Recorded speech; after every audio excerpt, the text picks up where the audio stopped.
And we're going to do this one more time. And if this doesn't work, we're going to abandon the effort. Because I can't troubleshoot in real time here. It's not going to be possible to do that. But that is showing me I am watching myself. So it should work. Give it a try. Give it a restart. Okay. Washed my hands. Prepare the tomatoes and herbs. While the chicken cooks, have the tomatoes and in a small bowl season with a 1/4 teaspoon of salt and pepper. Okay, so let's get the small bowl out. We're going to thank you for letting me know, though. I appreciate it. Like, I appreciate knowing whether it's live or not. That is nice to be like, oh, it is or it isn't. Okay. So chicken is cooking, timer is going. Can you troubleshoot and cook at the same time? Possibly. Okay, we're having the tomatoes. Darlene on YouTube says it's working now. Good. Yes. And by virtue of that message, I believe you.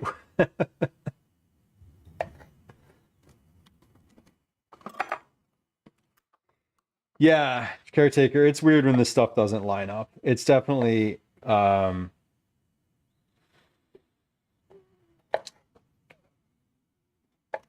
don't know. Everything some things are just like we just gotta roll with it. That's how it goes.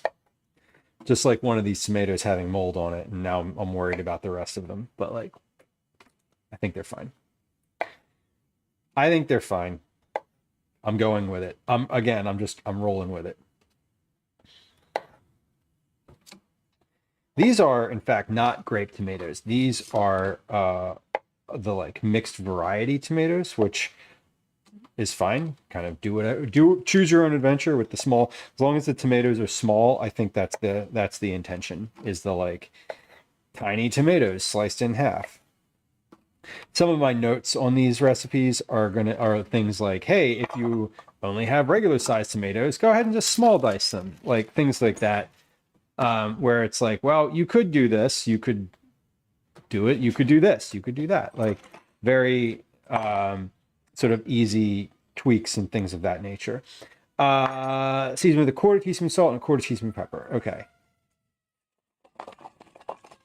So I don't want to use the word season with. What do I want you to do? I want you to have an action. And that action is stir in or toss with. I always toss like this, but you know, if you're not comfortable doing this, stir it in. So I want to change the language on here and say small bowl, stir in 1/4 teaspoon salt and 1/4 teaspoon pepper. Okay, so I need a 1/4 cup of chopped parsley or chives. So I initially had done a tablespoon of dill. That was not nearly enough for this. So we are doing 4 times that. But a 1/4 cup is really not that much. So I think I actually want even more than that. If you're using dill, I would say a 1/4 cup is fine. If you're using parsley, I want you to add a lot more than that. And so I think what I might change this to say is like add herbs like up to a 1/2 cup. Because I'm going to add a lot because I like a lot. And that's my preference. Several of the recipes that I have out there, folks have commented on and has said that's a lot of parsley or whatever. What my favorite comment was, this recipe calls for a lot of parsley, but it works in this situation. And I'm like, yeah, it does.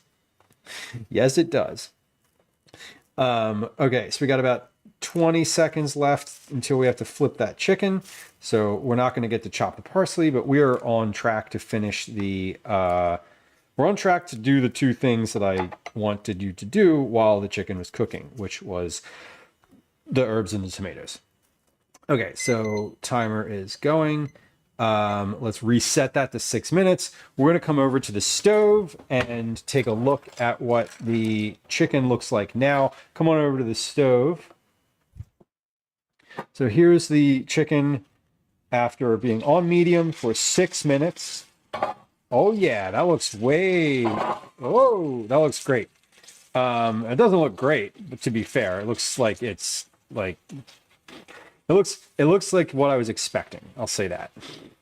When I say it doesn't look great, what I mean is it's not like super browned because it's been in the steam bath of the pan, but that's also kind of the intention, because the goal of this is to cook it is to get everything cooked as quickly as possible. Again, we'll tilt the pan to kind of give it a little even spread, because yes, my stove, like everyone's stove, is uneven. Okay, another 6 minutes and we're ready to go. Darlene on YouTube says, I like your shirt. Thank you. I like this shirt too. I wore it very intentionally today because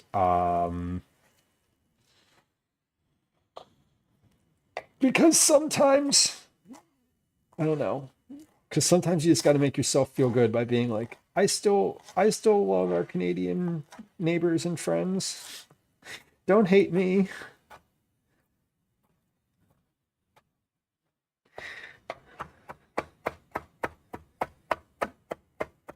Okay, so this is chopped roughly. I do like Canada. I love it. I can't wait to go back. Every time I leave, I'm like, why can't I just stay here? Every time I leave a little bit of my dignity with me. That's about a half cup. I'm gonna make that exactly a half cup, and we're gonna go with a half cup because I think that's about right. We went from 1 tablespoon to a half a cup in this recipe, just between takes. FYI, that's a big jump. But that's okay. It's just we're realizing, I'm just recognizing the reality of my taste here and allowing that to be accurate. Okay, so once we're finished this, I'm gonna take a little look at the rest of this recipe and make sure it's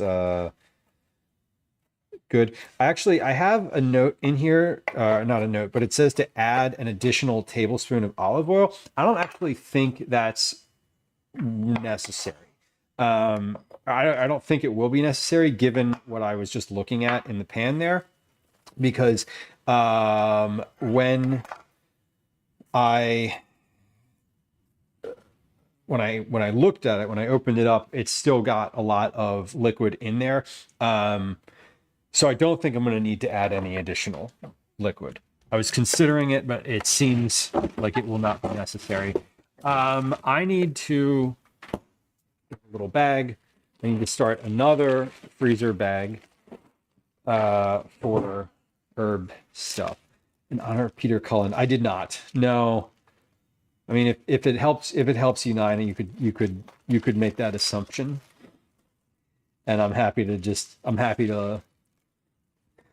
let you roll with that one. But no, I wore it because I was like, oh, Canada shirt. I like Canada. Let's do that today. It wasn't that deep. Okay, 3 minutes left on the clock. Perfect. Cook the lentils into the skillet, add water, and scrape any stuck chicken bits from the bottom. I don't actually know if I'm going to need to add any water either, so we're going to hold off on that. So what I am going to do is, once I am finished with this this version here, I'm going to open the pan. We're going to try to scrape it and see how that works, if it works. And if not, then we'll add a little bit of additional liquid to it. But I think my goal with the covering the pan this time is to cook the chicken faster because it is covered. It's steaming in there. It's definitely, I can see steam coming off this out the side of the pan. If you look at like over here, you can really see it's like well, it's not zooming in on the right spot, but you can see steam coming off the pan. Okay, so we're adding oil, lentils, and the garlic powder. How much garlic powder? A teaspoon of garlic powder, it says. So let's get that ready. So into there, we're going to add, into that pan after our time is up, adding the lentils. So these are 2 cans of cooked, ready to eat lentils. You could eat them right out of the container here. I'm not going to, but you could. 9 says, I like Canadians so much I married one. My closest friend, one of my very close friends, moved to Canada and is now an actual citizen there. Got the card, is like completely bona fide, doesn't need to return. And I'm like, man, good for you. Good for you. I'm very happy. I'm very happy for him. He, when we were in Toronto most recent in March, I think that was, he was walking around. That was who I was walking around with in Toronto. That's usually when I'm up in Canada, it is to visit him. In a previous life, it has been for work purposes, but now it's just social. I don't have any like business dealings in Canada. I say business dealings like I had business dealings before. I just had to go up there to visit customers with my old company. Which I don't work with them anymore either. So cool. About 15 seconds left on the clock for this. We're going to temp the chicken when this is finished. And if it is good, then we will take it out, put it on a plate, and put the lentils in here and move along. Okay, time's up. Let's come on over to the stove. Here's our chicken, such as it is. I have to like watch out because there's a bunch of like little splatter here. 180 degrees, 180 degrees, 190 degrees. Yes, this chicken is quite thoroughly finished, I should say. So we're going to take this out of the pan, and I want to note that we are not going to add water to this pan because this has hot oil in it, and I think the lentils have enough liquid in there to account for deglazing the pan. Not that we're deglazing the pan necessarily. If I was doing that, I would be doing that with like a vinegar or something, but we're not using vinegar. Not using vinegar here. Okay, but we are going to scrape the bottom. Get some of this stuff off. Again, we're leaving all of this in. All of this is part of the flavor of the dish. So yeah, I don't want to add water here because that will just end up being an absolute nightmare and mess. We have plenty of liquid in this pan to cook the lentils, and then the lentils will have some residual on them. So while the chicken cooks, have the tomatoes, chop the herbs. Got it. Into the skillet, add scrape any stuck on bits. Add an additional tablespoon of olive oil. We don't need to do that either. The lentils and the garlic powder. Stir it to coat. Cook for 2 minutes until warm through. Remove from the heat. Okay, so we're going to add the lentils. Sizzle, sizzle, sizzle. I'm going to add the garlic powder, so a teaspoon of that.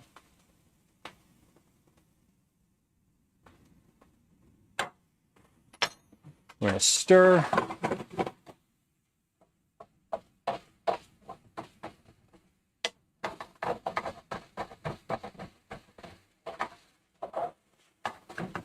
And this is still on medium, so we're going to cook this for 2 minutes.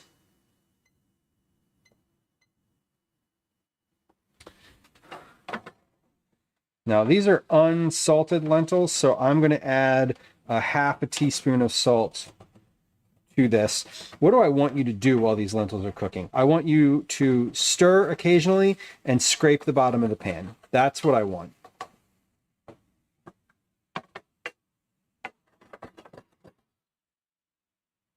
That smells so good. I know that this is like super simple. Like, let's add my salt. What do they say? A quarter teaspoon? We're going to add, yeah, I'm going to add a quarter teaspoon of salt here. And a quarter teaspoon of pepper. I have a timer set. So 2 minutes is underway.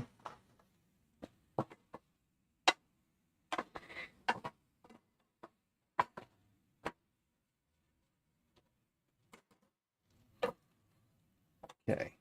Yeah, there was plenty of liquid in here. I didn't need to add any more olive oil or water to this pan. So I'm going to strike both of those notes, which actually makes this even easier than it was before. Okay, so into the skillet, add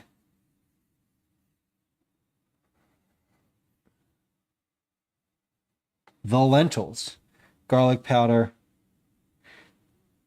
quarter teaspoon salt and pepper, stir to coat, scrape bits, cook for 2 minutes, remove from the heat. Okay, so this should be, we're coming up on 2 minutes here.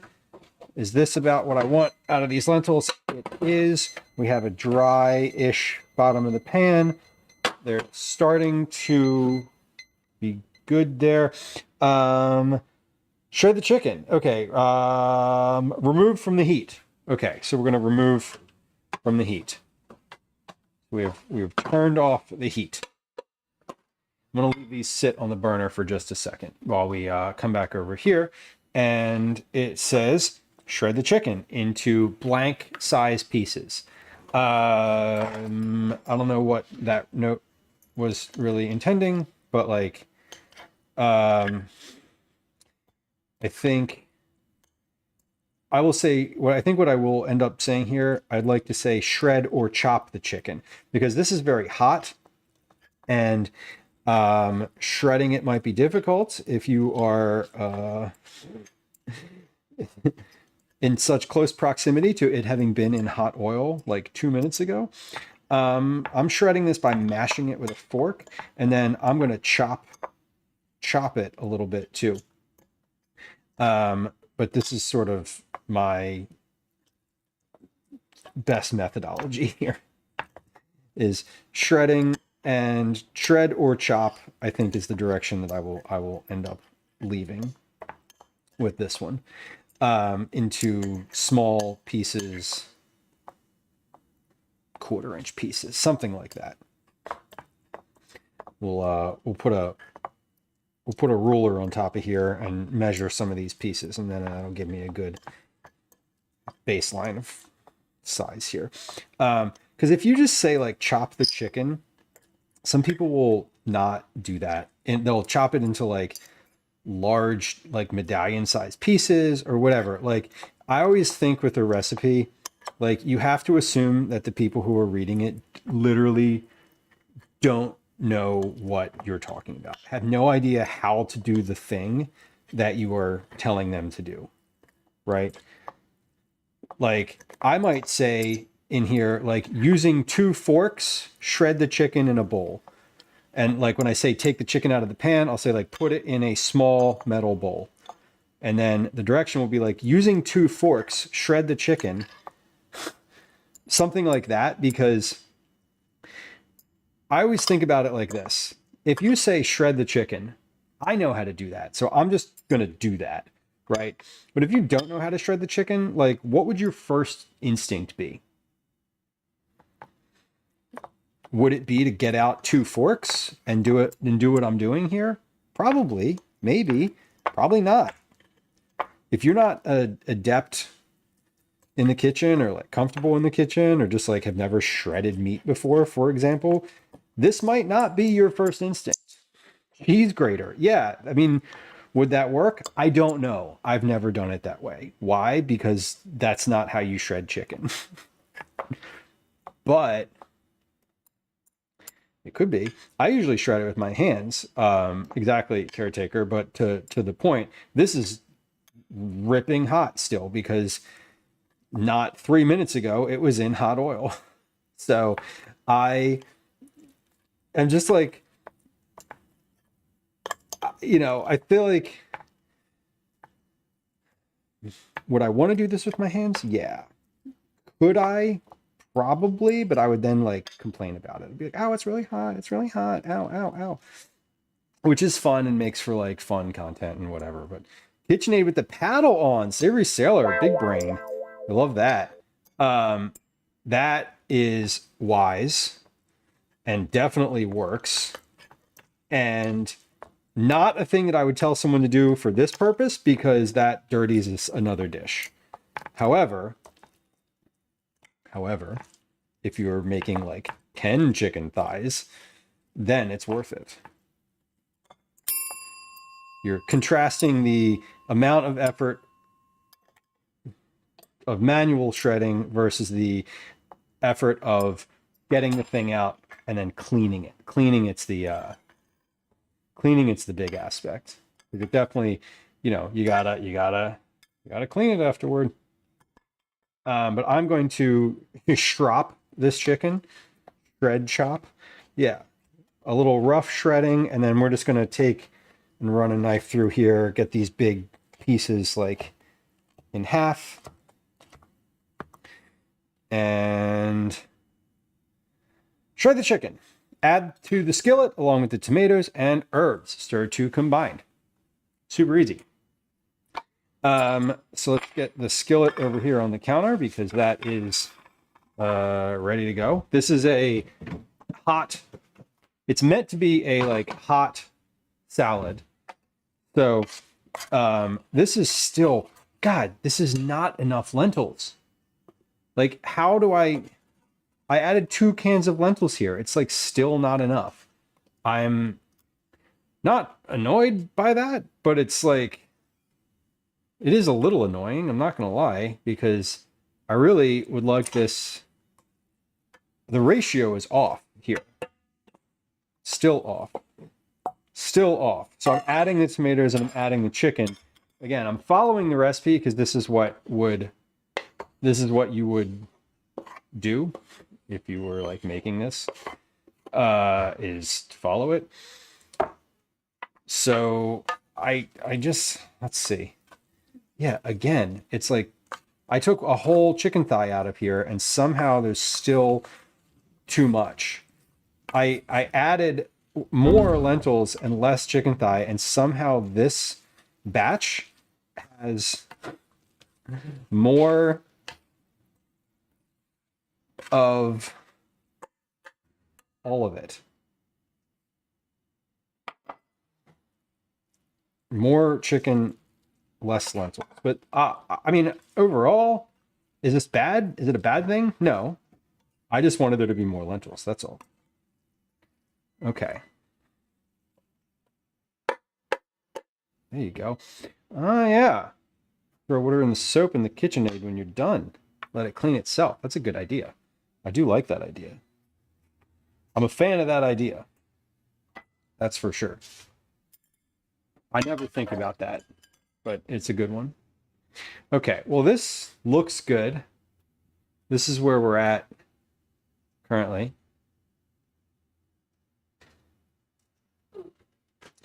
I mean, I feel like it looks pretty good. I'm happy with the overall.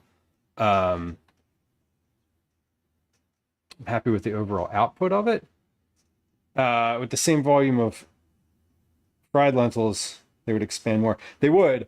Yeah, I feel like I would probably do Cyber. I am gonna make this again today. So like I'm making this twice, just for reference. I'm making it once with the canned lentils, and I've decided that I need a third can of lentils here. Like this is just, You need 3 cans.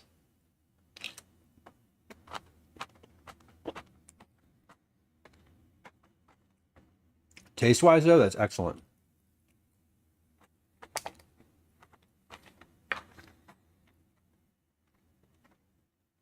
Chicken is good. Lentils are warm.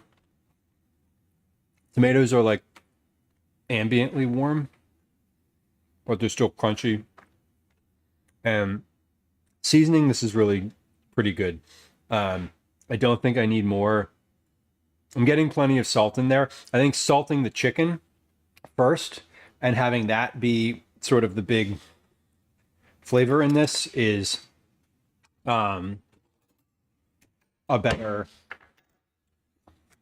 is good. Like, I think that it's better to put more salt on the chicken and slightly less on the lentils. But I'm happy with how this turned out.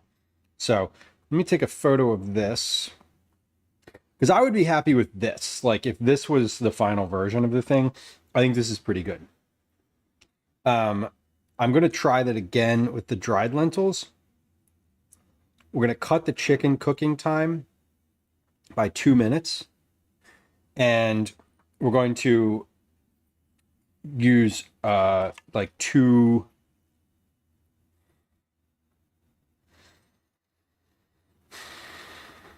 cups of dry lentils.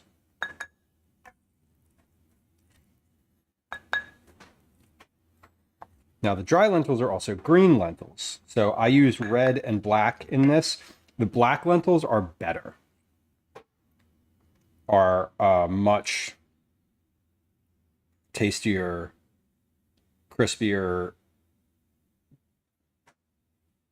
option. But this is pretty good. And this is going to be dinner again tonight, so.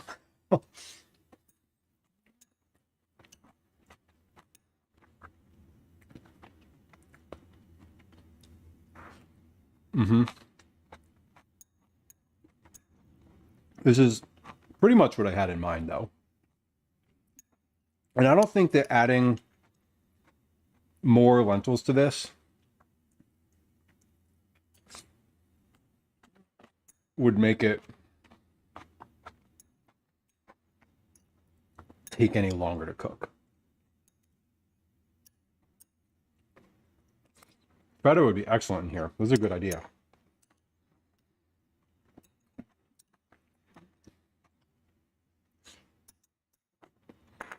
Feta would be excellent. A citrus would be excellent in here. Like a splash of lemon would be really good. I would love to have 3 different herbs in here. The point of this recipe, the entire purpose of this recipe, and by the way, we're at 32 minutes. So not only did I cook this in under 30 minutes, I ate it. So that was pretty good. But the purpose of this is 5 ingredient, 30 minutes, 1 pan. All the buzzwords. So all the buzzwords were the goal for this dish. 5 ingredients: lentils, chicken, tomatoes, parsley, garlic powder. Salt, pepper, and olive oil do not count as ingredients. Like, don't at me. They don't. Like, they do. Obviously, they're ingredients, but like, you don't have to buy them. I mean, you do. But again, you're not buying salt for this recipe. If you're buying salt for this recipe, congratulations. You should try it on some other things. I bet it'll be good on those things too. Anyway, that was a joke. You probably have salt in your house. But yeah, salt, pepper, and olive oil just don't count. Free ingredients, right? Water, also free. So 4. So would I love to say add some feta and then 3 herbs in here? Yeah, absolutely. It would definitely be better. Will I put that in the notes? Yes, I definitely will.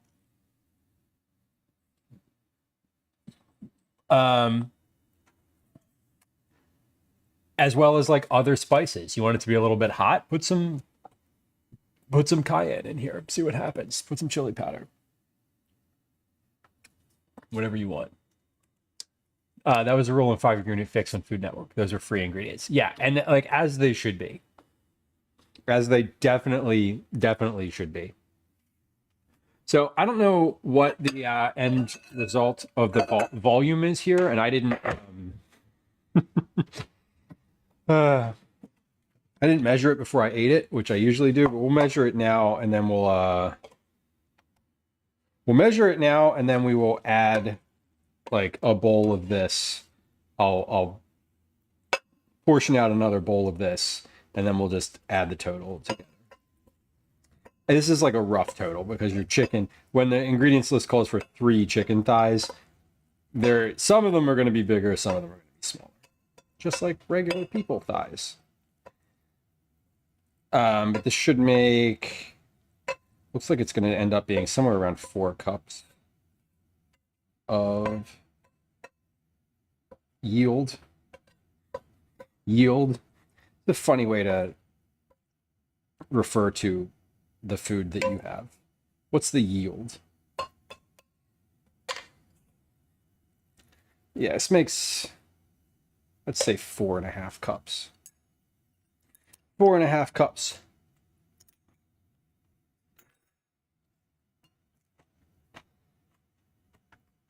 Yield.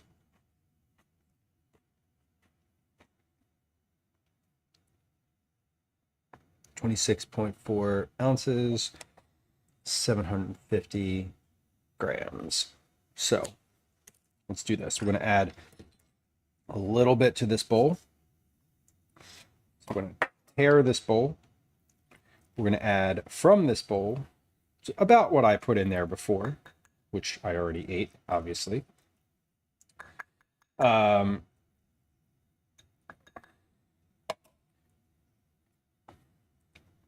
80, call it 80 grams.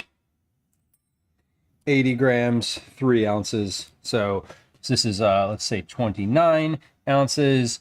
830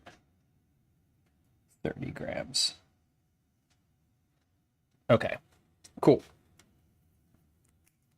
So that's good. That's a good overall, like, effort there.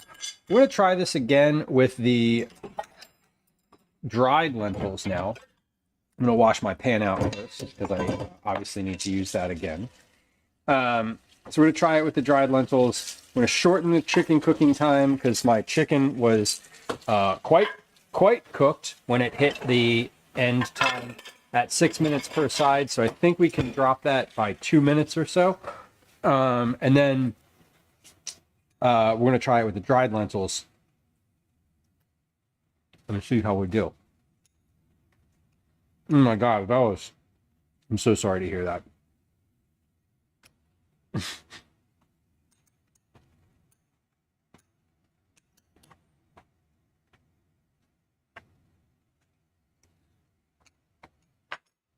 Super frustrating. And like, what can you do?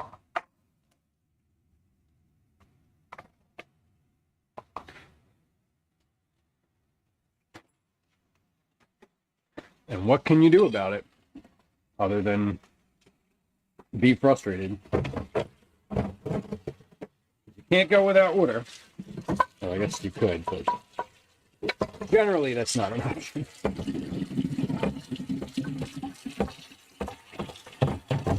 Okay, I'm cleaning this pan. And again, we're just going to do that whole thing a second time. And I'm going to use green lentils here. And I'm going to supplement the green lentils with a little bit of red. Because I think that I only have a cup and a half or so of green lentils. And I want to do more than that as my volume. So I think we're just gonna mix them both together and see what happens. So it says that the lentils on the package, it says the lentils need about 15 to 20 minutes to cook. If the chicken needs 10 minutes to cook, we are at 30 minutes pretty much. So I'm hoping, because yesterday I sort of looked at the lentils and was fussing, not yesterday, Tuesday, today's Thursday. Tuesday I was like looking at them, I was fussing with them, I let them come up to a boil before I put the lid on. So today we're gonna like go in on the actual how to do this thing, and the actual like the way I think that it should be done, and we'll see. We'll see.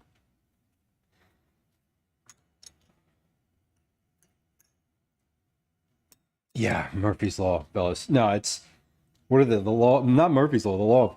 The law of threes, I think, is what they say. But that's for celebrity deaths, not personal things.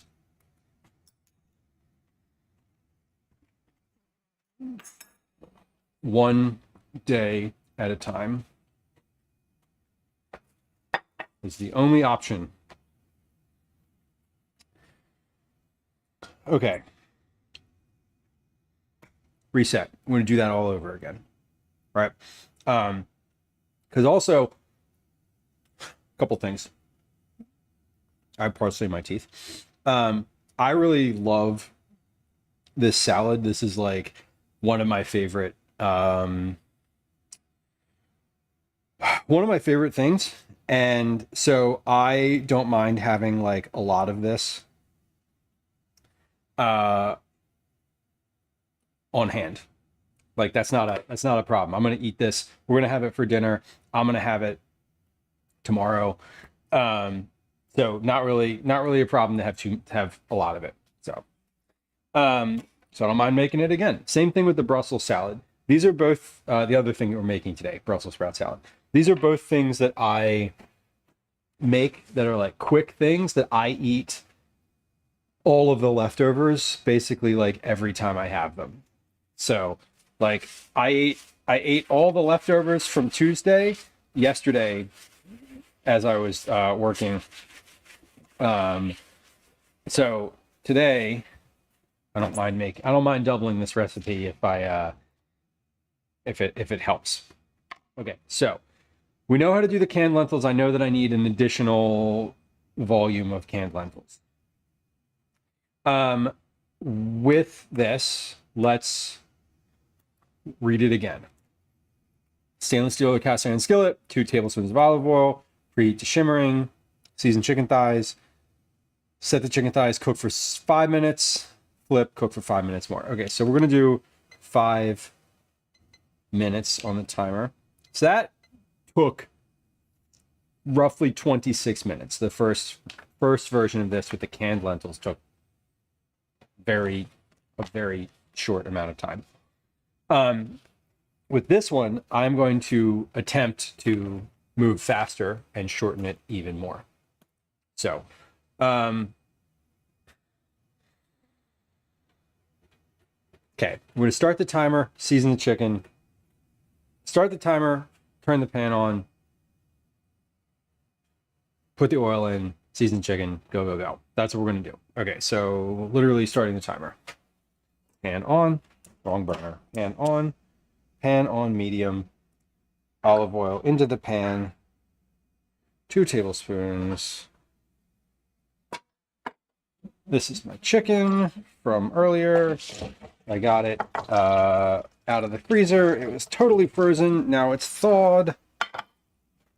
Let me get a plate to put this on. I got 1, 2, 3 pieces of chicken here. I need to pat these dry with a paper towel because they are soaking wet still, which is normal, having just been soaking in water. We're going to put these back on that same plate. Yes, that's for the bathroom. We're going to add a teaspoon each of salt. Teaspoon of salt.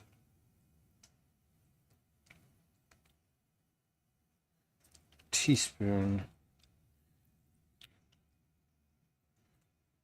of pepper.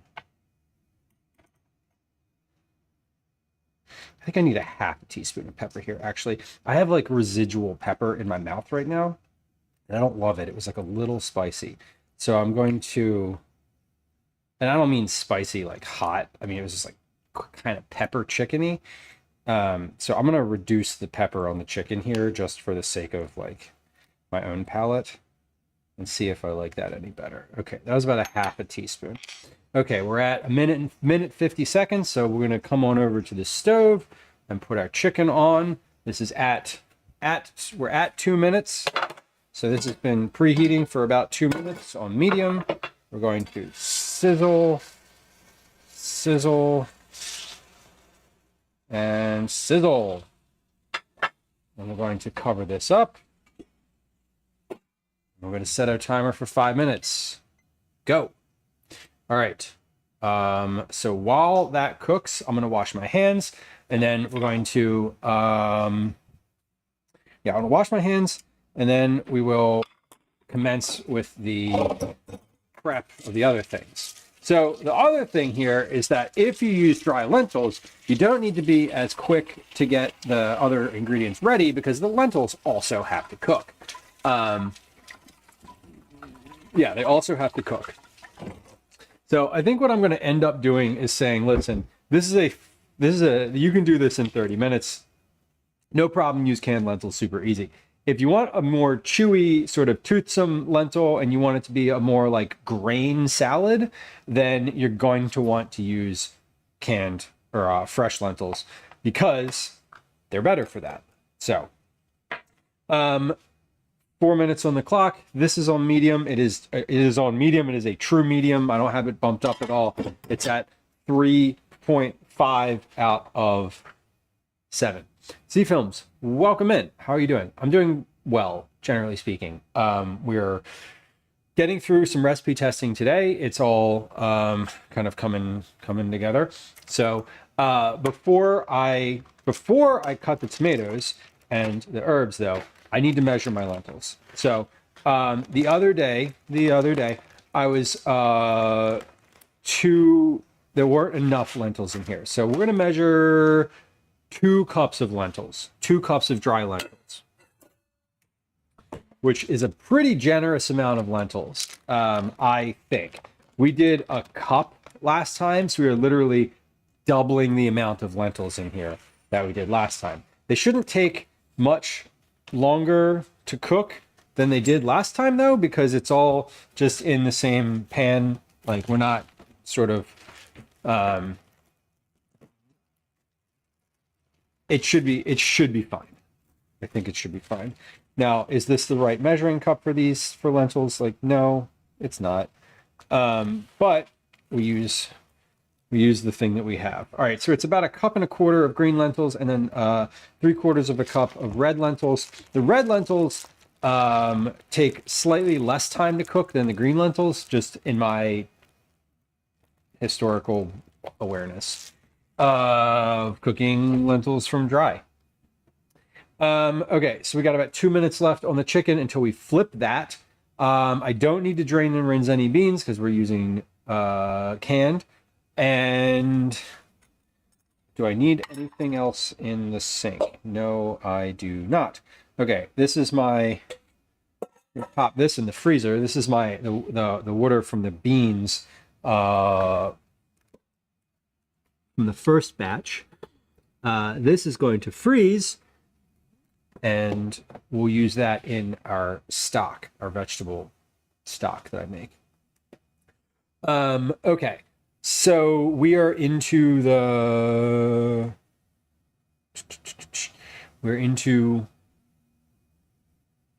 waiting game. we're waiting. Waiting for chicken to cook, and then we're going to be waiting for lentils to cook kind of immediately after that. Now, I'll need to add I want to add 3 cups of water to the pan. I have, where's my 4-cup measure? Oh, it has salad in it. Damn it. That's fine. We'll use this. This is fine. There's a cat on the counter. You can see his little he's hovering. He's not actively trying to get into anything because he knows he'll get kicked off right away. But the longer I turn away, the bolder he gets. Okay, we have 3 cups of water ready to go in with the lentils. You know what? I think the lentils need to be rinsed a little bit. It said in the a bunch of recipes, ways of cooking, things that I had looked at previously said to rinse dry lentils and canned if you're using them. So once we flip the chicken, I'm going to do that because I would rather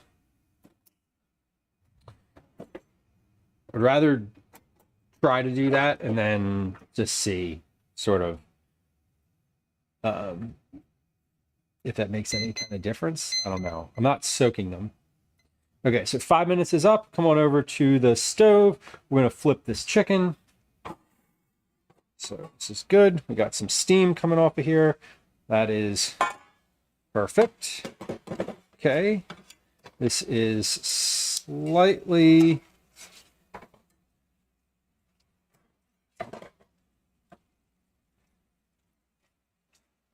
How are we doing here? We're looking pretty good. Put that back on. 5 more minutes on medium. Come on back over here. The cat is now closer. He is... You want to see a cat? Ash is here. He was right there on the counter. He said, I caught you, babe. I caught you, babe. Yeah. I did. I caught you. He just wanted to be super close. He just wants to be nearby. He's such a good boy. He is such a good boy. Ash's favorite thing. Excuse me, when I Daddy? Sorry. When I get home. Daddy? Sorry. Oh, guys, Daddy? hello. Sorry. Daddy? Yes. Sorry. Daddy? Sorry. Daddy? Daddy? You know who's sorry. not sorry? I'm sorry. Daddy, bye. This one. Never sorry. Never sorry. Ash's favorite thing of his favorite recent activity is when I get home from the gym in the morning, he like comes upstairs and greets me and then jumps into my gym bag, and he's a stinky kitty. He loves the stink. He said, I love the stink of a gym bag. I want it to wash over me. He's a weirdo. You're a weirdo. It's okay. It's not weird. You like what you like. Lots of meow bitches today. Yeah, there really are. There really are. There's been several of them. So we're going to rinse these lentils here at the sink for just a moment. I'm going to put them in the pan, or in the, not the pan. I'm going to put them in the colander. And just give these a rinse. The steam is really coming off of this pan. That's a good thing. I really just want that chicken to cook as quickly as possible. I think the covering it made a huge difference because yesterday, or Tuesday, I keep saying yesterday, the last stream when I was working on this, it made it, it took longer to cook when it was uncovered and the steam was escaping. Now that the heat is staying in, I think it's cooking a lot quicker. It means it's less like brown, so to speak. It has less of less of a brown crust on it, but like that's fine. I don't really care. Totally fine. Okay, so we are going to season these lentils, though. We're going to add a 1/4 cup quarter teaspoon, a quarter cup of salt. No, that's too much salt, unless you're pickling things. And even then, it might be too much salt. I don't really know, honestly. So we're gonna add a quarter teaspoon of salt and pepper to the lentils. To the chicken, I did decide that I wanted less of a less salt. 1 teaspoon salt, 1/2 teaspoon pepper. Okay. When this is over in about a minute, or so, will be 10 minutes for the chicken. So, excuse me. I need to. Lentils are ready. Water's ready. I also, with the dried lentils, I want to add the garlic powder. That's the other thing. So the garlic powder is going to go in there too. That's a teaspoon of garlic powder. So we have garlic powder, salt, pepper. Those are ready to go. Lentils are here. Water is here. So I'm trying to keep this quick. That's the goal. Under 30 minutes is the goal. We're at 12.5 minutes right now. So let's open this and temp the chicken. Come on over to the stove. The best deviled eggs come from evil chickens. That's true. Those are facts. These are facts. Okay, chicken temp. 170. 190. Yeah, chicken's finished. All right. So let's put the chicken on a plate. I'm actually going to put the chicken in a bowl. So we're going to put the chicken in a bowl. And yesterday, Tuesday, oh, damn it, Tuesday, the last stream. I just need to say the last stream. The last stream when I was making this, I put the lentils in and then waited until it boiled to cover them, or to turn them down. What we're going to do this time is this. We're going to put the lentils in. Great. We're going to give those a shake and a stir. You know, it's funny, the green lentils all fell apart, but the red ones stuck. Like, stuck together. Interesting. Fascinating. We're adding a quarter teaspoon of salt here. I feel like that's not enough salt. We're going to add a 1/2 teaspoon. Just looking at it, that's nowhere near as much salt as I would eyeball. So, and then we're going to do a quarter teaspoon of pepper because I already put pepper on the chicken. And then we'll do a teaspoon of garlic powder. There's a whole teaspoon of garlic powder. I'm going to give that a stir. We're not adding any additional oil to this pan. We're just adding the lentils. We're adding the lentils. We're scraping the bottom. We're adding 3 cups of water into here.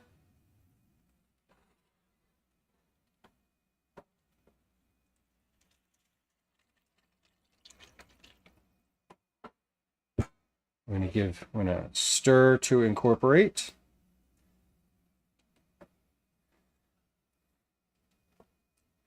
They are very different types of lentils. This is true. If I had all green lentils, I would just do that. Adding, and then we're going to put the lid back on. Right? This is still at a medium,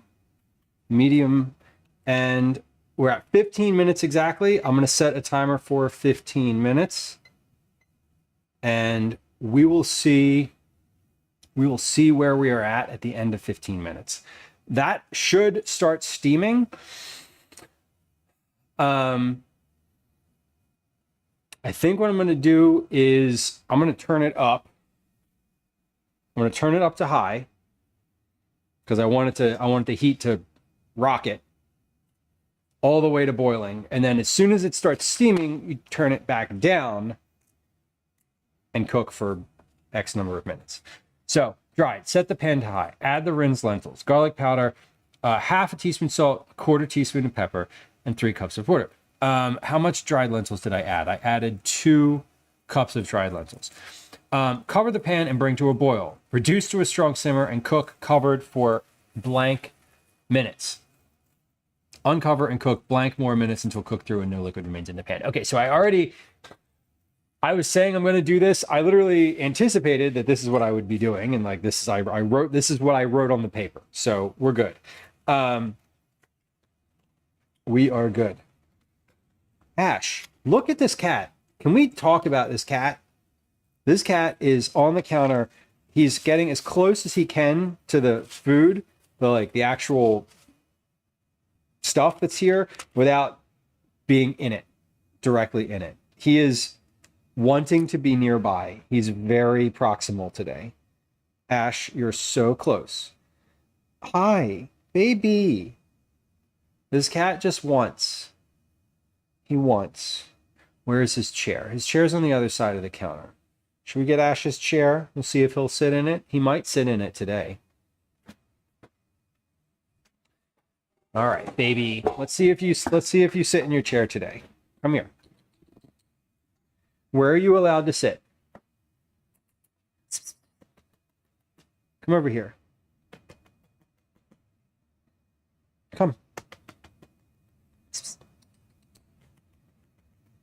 Ash. Ashy boo, come over here. Elsie just came into the room. She's like, me? She's not going to sit on the chair. She's not. She's too much. Oh, we have another cat. Another cat. She heard the call. Look at her. Other cat has arrived. Look at this. What the? Ash. Ash, you had one job.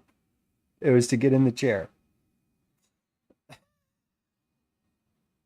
Now, nobody, the normal chair cat is here, and the cat who I would never expect to sit in the chair is in the chair. What are we gonna do? All right, this is on high. It's happening. Bring to a boil. Bring to a boil. How long will this take to bring to a boil? Let's see. Not quite. Do I want, it's now several recipes about cooking lentils said to simmer them with the lid cracked. I'm wondering if I should try that or if I should just go with my instinct, which is to not do that and to keep the lid fully on. I don't know. Elsie, what are you doing? That was supposed to be Ash's chair, and you're in it, and he doesn't know what to do now. This cat doesn't know what to do. Look at him. He's trying to get in the chair with her. Elsie, scoot over. Can I scooch you? Just scooch. There, right there. You're good. Ash, you can sit. Come. Nope. Okay. She's gone, and now he's going. Oh, no. Is he staying? I think he's staying. Look at it. That's what he wanted. He wanted me to help. He wanted me to help. I'm projecting. I don't know what he wants. Who ever knows what he wants? Or any cat, really. Yeah, he'll stay there. I don't know. Sure, the cat's who your favorite is. I just wanted her to scoot over. He was trying to get on the chair, and she was not. She was in the middle. It's okay. She's the boss, and he knows it. And that's why he wasn't trying to push her out of the chair, because she'd beat the shit out of him. Frankly. Okay, so this is definitely boiling. Yep, we're boiling. We're going to turn that down to a medium. Again, that took 5 minutes to boil. Reduce to a strong simmer. Reduce to medium, a strong simmer, parenthetical, and cook. Covered for X minutes. So I'm going to check these in 10 minutes. And we'll see where we're at. Let's package this initial round of lentil salad.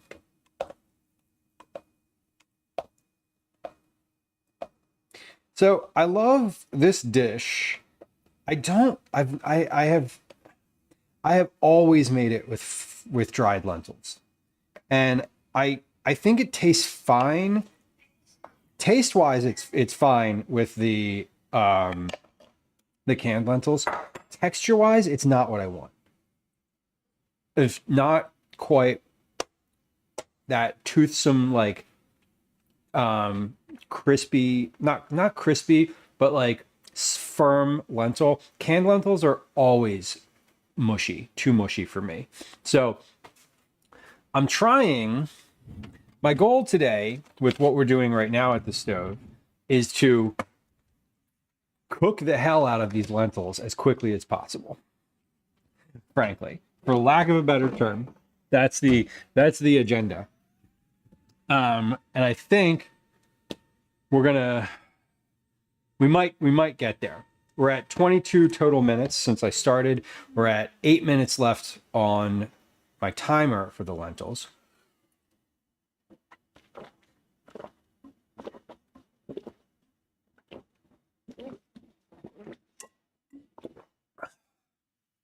That was for everyone, whoever wanted me to have a hydrate redeem. I just drank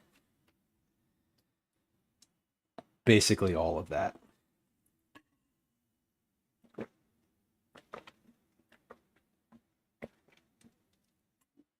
Okay, I just drank that whole bottle.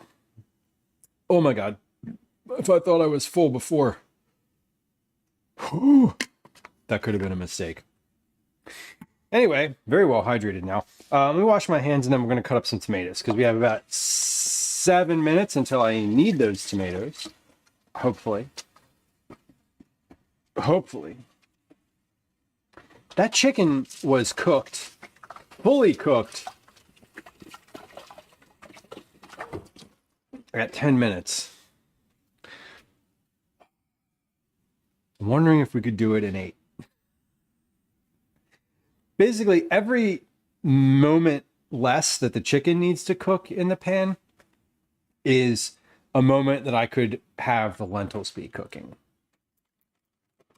So that's kind of the thought. That's the calculation. All right. I'm gonna measure this as well. Where did my... There it is. Okay.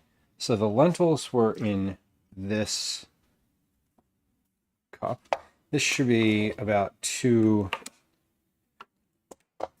cups of grape tomatoes, 1 10-ounce, 2 cups, 283 grams. Yep, perfect. Okay. I'm going to cut these tomatoes. Then we will cut the herbs. Then we will cut the chicken. And then we'll check the lentils. We have 5 minutes left on the lentils. So I'm just using the same bowl for the tomatoes. I'm cutting these in half. We're going to season these with a little salt and pepper as well once I'm finished.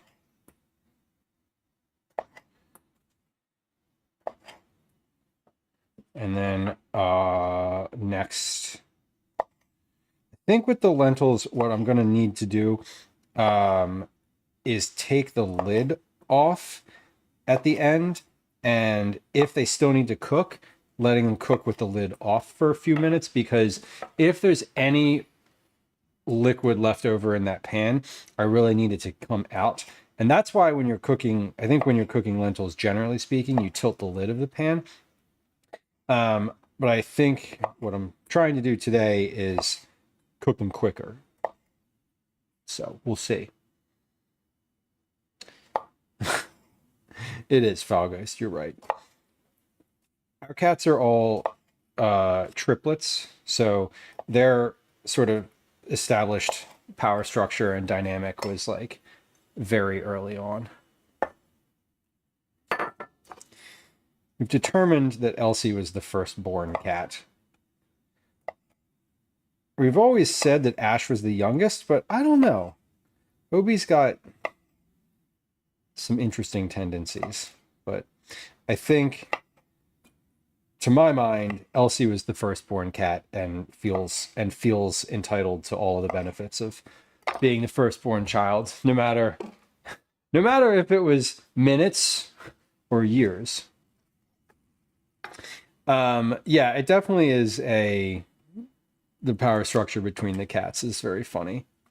Like, Elsie's in charge, but Obi's the biggest physically. And like when Obi wants something, like Obi's the physically dominant cat, but Elsie is the leader. She is clearly the cat in charge of all the other ones. And if you watch them for any amount of time, like that's visibly evident. The deference that they show her is funny. She's also the most likely to like lash out at you. Not that she does not, none of the cats bite and none of them scratch. They're all extremely friendly. Like if we have other, if Calvin's friends are over the house or we have people over, like totally fine. Like kids will come over and be like, "Can I pet the cat?" I'm like, "Yeah, you can pick the cat up." Like, go for it. No problem. So no problems. But when they are playing, Obi's the most dominant physically, and Elsie has the last word. Obi is just bigger physically, and it's super clear. And Ash is there. He's like, "I'm here too, guys."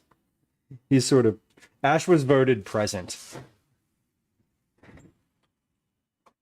It's funny. I don't have the experience of having sibling dynamics, but I've witnessed it before. So I'm familiar as an observer, but not as a participant in neither being the older sibling nor experiencing having an older sibling. It's fascinating. Okay, so tomatoes are cut, parsley is cut. We're good. We're literally waiting on the lentils to cook. Have about a minute and a half on my timer for the lentils. The pan here is steaming away on the stove.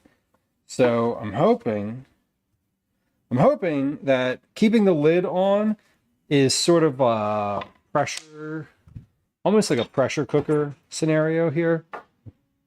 Not that that's how a pressure cooker works, but I'm hoping that it might have a similar effect. Have the tomatoes, stir in a 1/4 teaspoon salt and a 1/4 teaspoon pepper. Okay, 1/4 teaspoon salt in the tomatoes, 1/4 teaspoon pepper. Yeah, caretaker. That is a very apt analogy. Ash's controller for life is unplugged, but he's still playing. If that tells you anything, he's just a sweetheart. He really is. He's the most lovable. Ash is the one who like wants to sit with you the most. He wants you to pick him up the most. Elsie doesn't want those things as much as Ash does. He's very like, he's the sweetheart of the cats. He's also the one who's just like, sometimes you're like, "What are you doing? What are you doing?" Okay. 2, 1, 0. All right, timer off. We're at 30 minutes. Let's check this pan. We'll see where we're at. So that was 30 minutes. These lentils are on medium. 30 total minutes. All right, we're still a little soupy in the bottom. but how cooked are we? How cooked are we? Because that was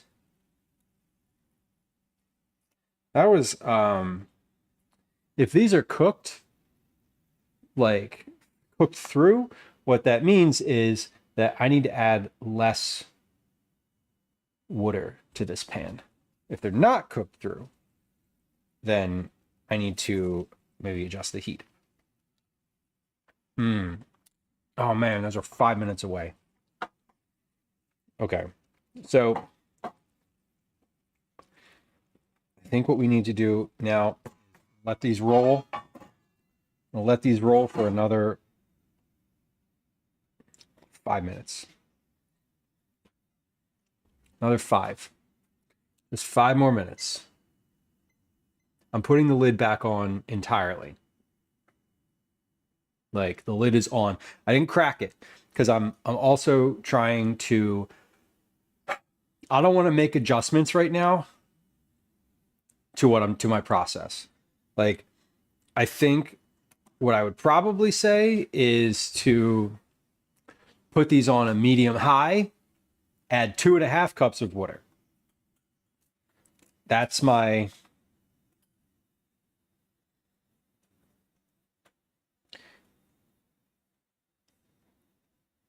thought here.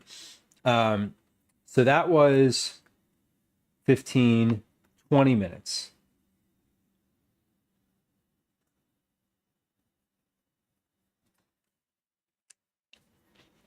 All right. Oh, water. Yeah, command water. Count it. What else do I need to do? No, I have no additional salt to add to this. Oh, where's my chicken? It's behind me. Okay.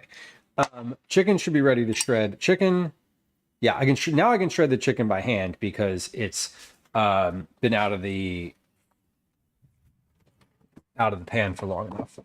So let's do this by hand because that's easier. Certainly easier. But after the time is up for those lentils, if there's still too much water in the pan, that's a different issue than if they're still not quite cooked. The issue a moment ago was they still weren't quite. They were still a little firm, just like they were 4 to 5 minutes away from being finished. So I think that's not necessarily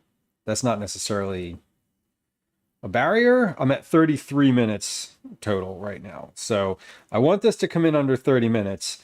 I think what I will say is like, hey, listen, canned lentils, no problem. 20 minutes start to finish. 20 minutes you're eating dinner and it's good. If you have 12 extra minutes, 15 extra minutes, use the dried lentils. They're cheaper. Ultimately, they are less expensive too. And it's not that close. We did the math on stream on Tuesday. See, I did it. I knew. I got the right date, the right time. All right, so this is all being shredded. I have a third chicken thigh underneath it here. Yeah, it's a lot easier by hand, I'll tell you that. We are 2 minutes away from checking that pan again. If those lentils are cooked, what I'm going to do is pour out the rest of the liquid in the pan and see how much there is. And then we'll just reduce that amount from the volume that I call for at the beginning.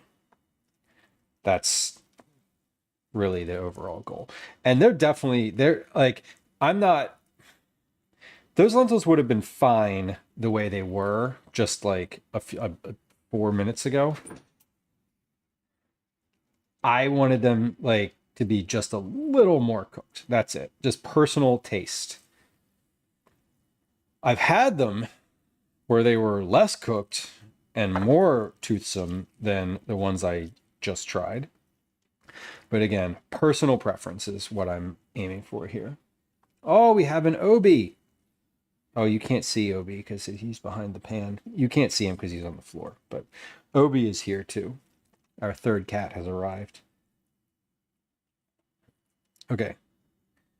Chicken is shredded.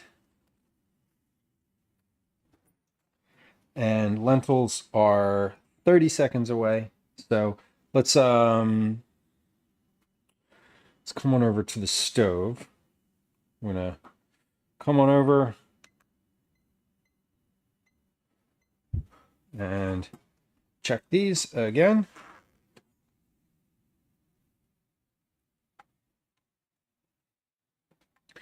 All right, what's my liquid amount here? Okay, basically none. Perfect. Okay, so this was the right amount. It's funny because the red lentils are brown now. And the green lentils are still green. And how are we with cooking? So this looks pretty good. Perfect. Oh, those are so good. God, I love lentils. Okay, those are good. We're going to come on over to the counter and finalize this. That's the camera I want. Don't touch it, Ash. Okay, so these are good. That was, again, I think if I didn't check those, I could probably say, let's see, that was 15, that was 20 total minutes cooking for the lentils. If I don't take the lid off in the middle of that, I add a little bit less water, I think those hit 18 minutes. All right, so we're going to add the tomatoes, add the chicken. We already added the garlic powder. We already added salt and pepper. We are just incorporating right now. And this ratio is a lot better between chicken, lentil, and tomato. So yeah, 3 cans of drained, rinsed lentils or 2 cups of dried. This is a much better ratio. I still think this is I think the lentils were fine at 15. I think they're a little overcooked right now. Not even gonna lie to y'all. Not even gonna lie. This is much closer visually to the dish that I had in mind. This is pretty much like exactly there. So I think what I need to do is 2.5 cups of water, 15 minutes. Because that would be ideal. Because at the end of that, there might be some dried, like sticky stuff on the bottom. Totally fine. So this is, we're at 39 minutes. This dish is done. Done. Ready to eat. Here it is. Chicken, tomatoes, lentils, garlic powder, salt, pepper, olive oil. Easy. I hope it tastes good. I do hope it tastes good. Let me take a picture of this before I dig in, because what'll happen is I'm going to dig into this and then I'm going to keep eating it. Now I don't want to do that. I mean, I do want to do that. I definitely want to do that. But I don't want to do that. I want to take a picture of it. Because this is the best looking version of this that I've made so far. Let me move this over to the counter here. Dr. Hex Mikey, welcome in. Happy Thursday, Friday Junior. Big old Friday Junior today. Hope you're having a good one. Okay, so that is delicious. Here's what we're going to do now as well. I'm going to weigh this pan with all the stuff in it. And then later, when it's clean, and empty, I'm going to weigh the pan itself, and then we'll do the math to figure out how much the actual dish weighs. But right now, I want to weigh the pan. That is 6 pounds, 108 ounces, with pan 108.1 ounces. Grams is 3,065 grams. That's a lot. Do I have? I do. Okay, instead of doing that weird math, this is clean. This just had water in it. So we're going to put it in here. And then in about 20 minutes, I'm going to be like, where's that glass? Where's that glass bowl that I like to use for the Brussels sprout salad that we're making right now? And it's going to be right here filled with this. And I'm going to be like, damn it. So we're going to package this soon here. But we're going to zero everything out. So we're going to weigh this. Weight and volume of the final yield. And then we'll figure out what a serving looks like. So I would say this probably serves 6 at least, depending on your hunger level. There we go. Okay, so let's give this a little like shake to even everything out. So 1,600, scratch that out. 1,613 grams. 56.9 ounces.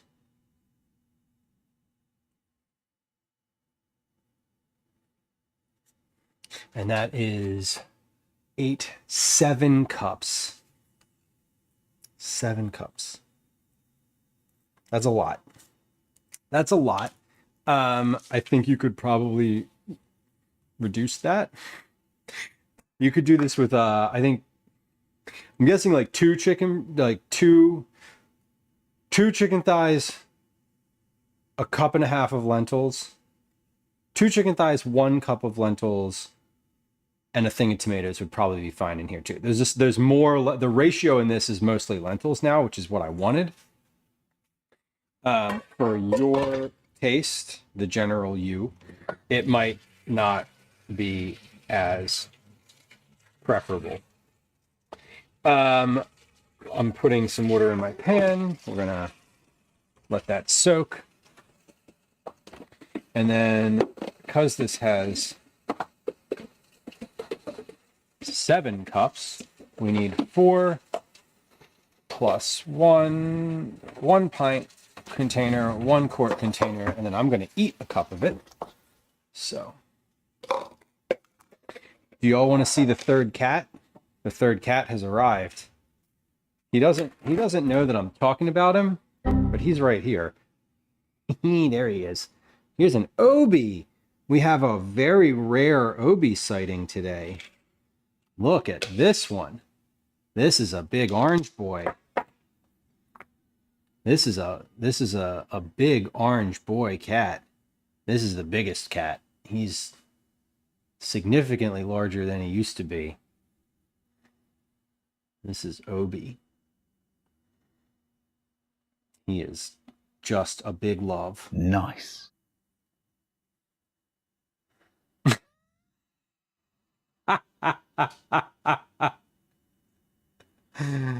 Oh, that's great. Yeah, so this is Obi.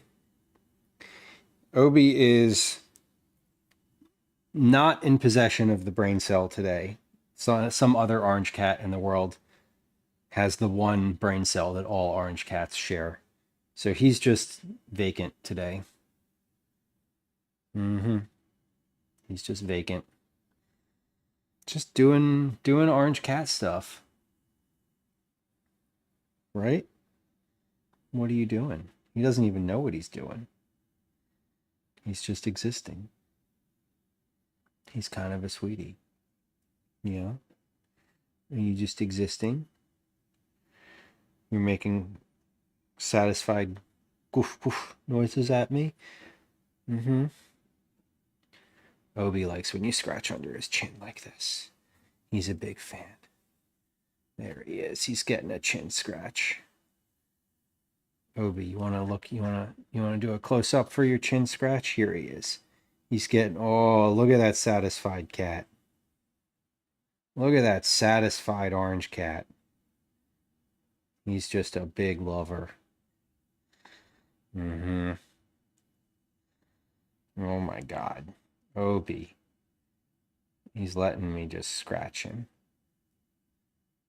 Mm-hmm. There he is.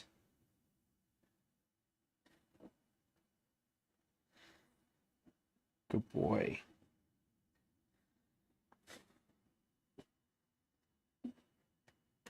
Okay. And get down. The tail's starting to twitch. He's finished, I think. Yeah.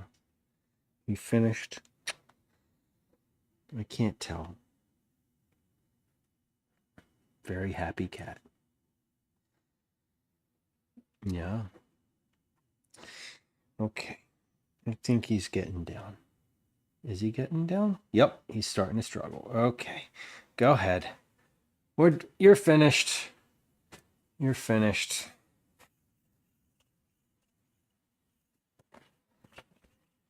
I keep the lint roller literally on the counter. I use it all the time. All the time. Okay, a serving of this is a cup and let me just say a cup. A serving of this is approximately a cup because your chicken thighs might be bigger or smaller. I don't really know. So I'm just going to go ahead and say like a serving is a cup and it serves 6 and maybe there's a little extra. But regardless, this is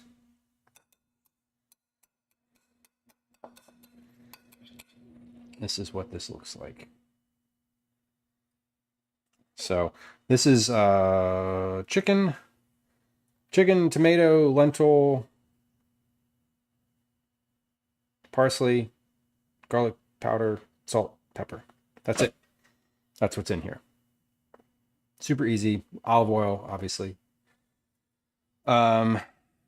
See how this tastes different from the last time. Much better.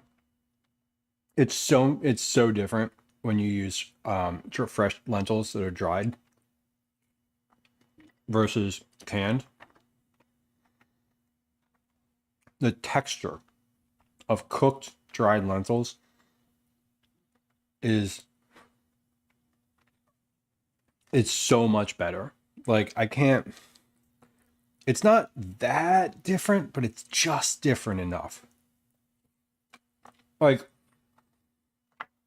think about it in this way. You'll ever go out to eat, get a pickle on the side of your plate, right? The difference in texture between dried lentils that you cook and canned lentils that you just like heat up a little bit is the difference between the pickle that you get with your sandwich that's like kind of soft but still tastes fine, and like the one that's super crisp. It doesn't flop over and tastes amazing. Like same pickling, same basic flavor, but texture is the differentiator.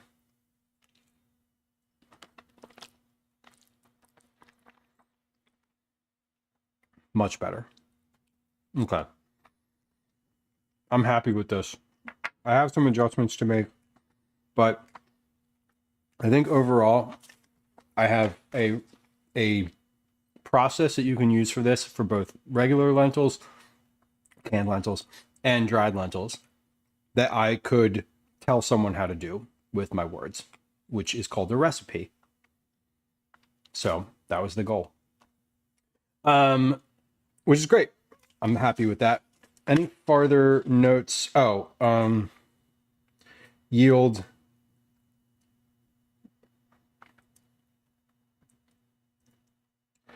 Yeah, the first. So here's the other difference. That volume of cooked lentil or of dried lentils ended up being a lot more in volume. So the first round that I did was 4.5 cups. That was with canned lentils. This round was 7. So maybe I could drop that to like 1.5 cups. But I think overall, pretty happy with this. I might test this one more time because I have like some differences in volumes and things. But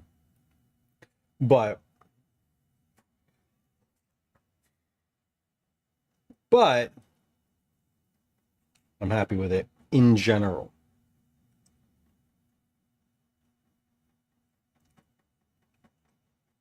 Okay. Got it. Let's package this.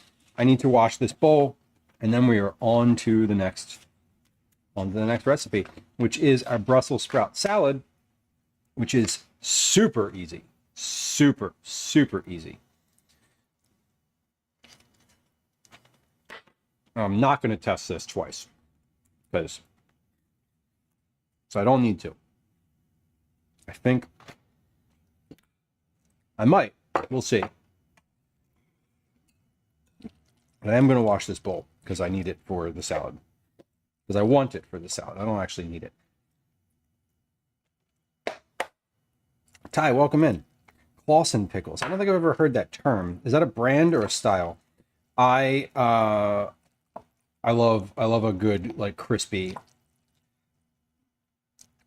sandwich side pickle. They're kind of my favorite brand. Okay. Yeah, I'm not familiar, but I love a good crispy pickle. And it's funny because that analogy that I'm making, right, or about with pickles is born out of my own experience of not really loving pickles and deciding that I wanted to not be like a pickle hater anymore. And that was what I decided to do, was every time I encountered a pickle, just try it. Like, oh, pickle came on your sandwich, like try a bite with the pickle. Pickle came on the side of the sandwich, try a bite of it. Like, and eventually over time, I learned that like, oh, this is the type of pickle I like. Like, what happens is eventually on a long enough timeline where you try something all regularly, even if you like it or don't like it, you just learn sort of what's better and what's worse about the same foods, right? I think pickles are a great example because they can be really good, or as any pickle fan can tell you, they can be really bad. And when you try all of them, you have a bunch of bad ones, and then eventually you have one that you're like, oh, wow, that one was different. That one hit different. Like, oh, that was really crispy and like bright as opposed to just like sad and sour. That's how it is. Well, that was good though. Texture wise, beautiful.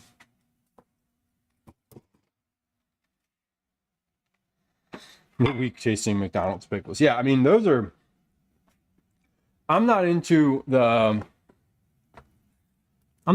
the fast food sandwich pickles. That's a genre of pickle I know that I can do without. Now, that said, in this pickle trying journey, that was all part of it. Because I really did. I was like, why do I not like pickles? Like what like so many people love these. I don't want to have to pick off something from my sandwich. It was kind of the same thing I did when I started drinking black coffee as opposed to having cream and sugar in it. I was like, in that scenario, I was like, well, what if I want coffee and there's no cream and sugar available? I don't want to be like, oh, this is so gross. I'm like, no. Now when I have cream and sugar in my coffee, I'm like, oh my God, this tastes like chocolate milk. But like bad coffee and good coffee, I can tell the difference between when they're just black coffee. But like, yeah, pickles, I was like, I just don't want to have to, I don't want to have to be the person that like pulls pickles off of my sandwich and is like, ew. Like, no shade, like no judgment around that. I just didn't want that for me. I wanted to just enjoy things as they were made for me. And that was the calculation, was like, well, just try it. Every time you encounter a pickle, just try one. And that over the course of like a year or two, you know, some of them are bad, and eventually you're like, that one was okay. And like, what was different about that? And you learn where the line is for you. Listen, now I'm definitely at the point where I'm like, oh, like limp ass shitty pickle that comes with your deli sandwich, I'm still gonna eat it. I'm still gonna eat it now, but I wouldn't back then. Sofa says I like to try different brands of pickles, but I'm always unimpressed. Right?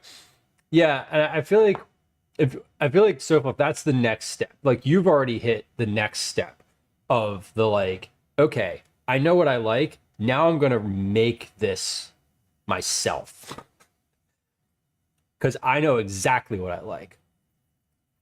I'm not there yet with pickles. I feel like I could be, but I haven't crossed the bridge to pickle making. I just know a good one when I have it. And I can articulate what I like about them too. There's a bunch of brands in Philadelphia that make pickles locally that are very good, and they carry in like our grocery stores. So I feel like I'm very fortunate that like I can get a very good selection of pickles as far as my palate goes without having to make them myself. The angry video game nerd had a sidekick called Shit Pickle, who was a talking pickle that just called everything shitty. I mean, no, I don't remember that, Savory Sailor, but I think that that's pretty funny. I'm not opposed to that. Okay, before we make the Brussels salad, we're gonna make deviled eggs today, and we're gonna pause because I need to look up how long to put eggs in the Instant Pot for. Because I don't ever remember that. Do you all have anything like that when you're cooking that you have to look up every single time? I make egg loaf for egg salad. I literally look it up every single time. Instant pot, hard boiled eggs.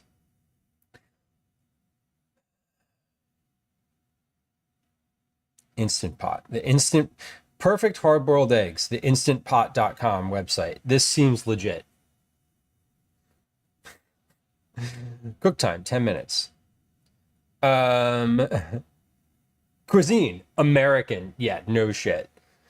From the fridge to cooker, you can make 1 to 12 eggs with the same recipe. We call it the 5-5-5 method. Pour the water into the inner pot, place the eggs in the inner pot, select pressure cook to high pressure, 5 minutes. Let's sit for 5 minutes. Then let's soak in an ice water bath for 5 minutes. Okay, I feel like I did these for longer. I mean, 16 days ago, Happy Camper from Cincinnati, Ohio said, pleased by how easy they were to peel. Should have tried this a long time ago. Yes, I would recommend this to a friend, they said. Shelly from North Carolina says, I followed the instructions exactly, and the yolk were a beautiful color and cooked perfectly. This is a game changer. Damn, Shelly from North Carolina is very complimentary. Extremely disappointed from Texas says, this would be great if I wanted to make a big batch of soft-boiled eggs for breakfast. I needed hard-boiled for egg salad, so 8 eggs ruined. Bottom line, no, I wouldn't recommend to a friend. Okay. If living in high altitude, add time. Worked perfectly. All right, so verdict, I'm not going to do these for 5 minutes. In my memory, this was a 7 minute thing. Someone on Reddit says 444, and then someone else says you're an idiot. Surprising. Foolproof 555 method. How to make instant pot, easy peel, hard-boiled eggs. Simply recipes. Perfect. This is like exactly what Simply recipes is they test their stuff. Okay, but just jump to the recipe. Can we jump to the recipe? Ingredients. Large eggs, cold from the fridge. Add all the eggs. Yup. Bring the pressure. Set the pressure to high pressure and set the timer for 4 minutes. Okay. Pressure cooker will take 5 to 10 minutes. Let the pressure release naturally for 5 minutes. Okay, so I am going to cook these for 7 minutes. I'm going to cool them. I'm going to cook them. I'm going to pressure cook for 7 minutes. We'll let them cool for 5. We'll let them NPR for 5. That's it's natural pressure release for those of you all in the bids. And then we'll soak them in an ice bath. Velos says, and to a statement to which I vehemently agree with. If you want a hard-boiled egg when in doubt, cook it longer. Because if it comes out a little green, it's not going to hurt you. It's just discolorization. Exactly. And I'm making deviled eggs out of these, so it really doesn't matter. And yeah, the the substitutions in recipes are unhinged. There's one in particular that I wrote that on a review, someone left a review of it that said they substituted some things in it, and it was like, it didn't work. And I read the review and I was like, yeah, obviously it didn't work. Like, I could have told you it wasn't going to work if you were like, hey, would substituting this thing that's not in the ingredients list? 9. Yeah, I think 9 to my point. I think my point in that exercise in futility was that I really just want to validate what I was planning on doing already. Because I'm like, I'm pretty sure this is about 7 minutes. So let's do it for about 7 minutes. And is that going to be enough or too much or whatever? I don't know. But I'm like, what does the internet say is kind of always my barometer. And like, if the internet sort of validates the thing that I thought would work, then, or if it's like close, right? If it's close enough, like in my head, I'm like, I'm pretty sure this was 7 minutes. And I know that if I had thought about this prior to stream today, I could have gone back and looked at the literal last time I made deviled eggs on stream, because I remember they came out really well. And I was like, hey, I should remember how I did this. And then I didn't. I instead did not at all write it down or think about it or track it in any meaningful way. Why is this Instant Pot so far into this cabinet? It's like impossible to get out. What the hell is happening over here? Hold on. Okay. There it is. Like, I could have looked it up. I didn't. To my unbenefit, I suppose. But we're fine. We did it. We're gonna do it the way that I think is fine, and then let's see how it works. Still look up the dressing recipe. Yeah, because it's like a thing. There's a thing with like ratios and time. Sometimes it doesn't stick in my head, right? Like, I know. Okay, right now, if you put command recipes, there's a recipe for egg loaf, egg salad, right? I tested that recipe multiple times. I literally wrote it on stream. I have made it on stream more times than that. If you said to me right now, Lou, I will give you $10 million if you can tell me exactly how long you, in your own recipe that you wrote, say to cook the eggs in the Instant Pot for, I couldn't do it. I couldn't do it. I would have to look it up. And I would be so embarrassed to have to look it up. Actually, not that embarrassed, because I'm admitting it right now. But I would have to look it up, because I don't know. Because I'm like, whatever, because I literally don't know. And it's fine to not know. That's why you write things down. All right, we're going to add a little bit of water to the bottom of this. And then I have a dozen eggs I'm going to put in here. I'm trying not... See, we've reached the point where I need to get into the fridge, where Ash is now in... No! Hold on. Ah, shit's falling. See, this is what happens when the chair is here. Ash, if you let me go through all of this and then you jump down when I'm done, I'm going to be in the exact same place I was beforehand, only more convenienced. Okay, we did it. We got it. Okay, let's add these in here. 1, 2, 3, 4, 5, 6, 7, 8, 9, 10, 11. We'll just do a dozen eggs. 12. That seems reasonable.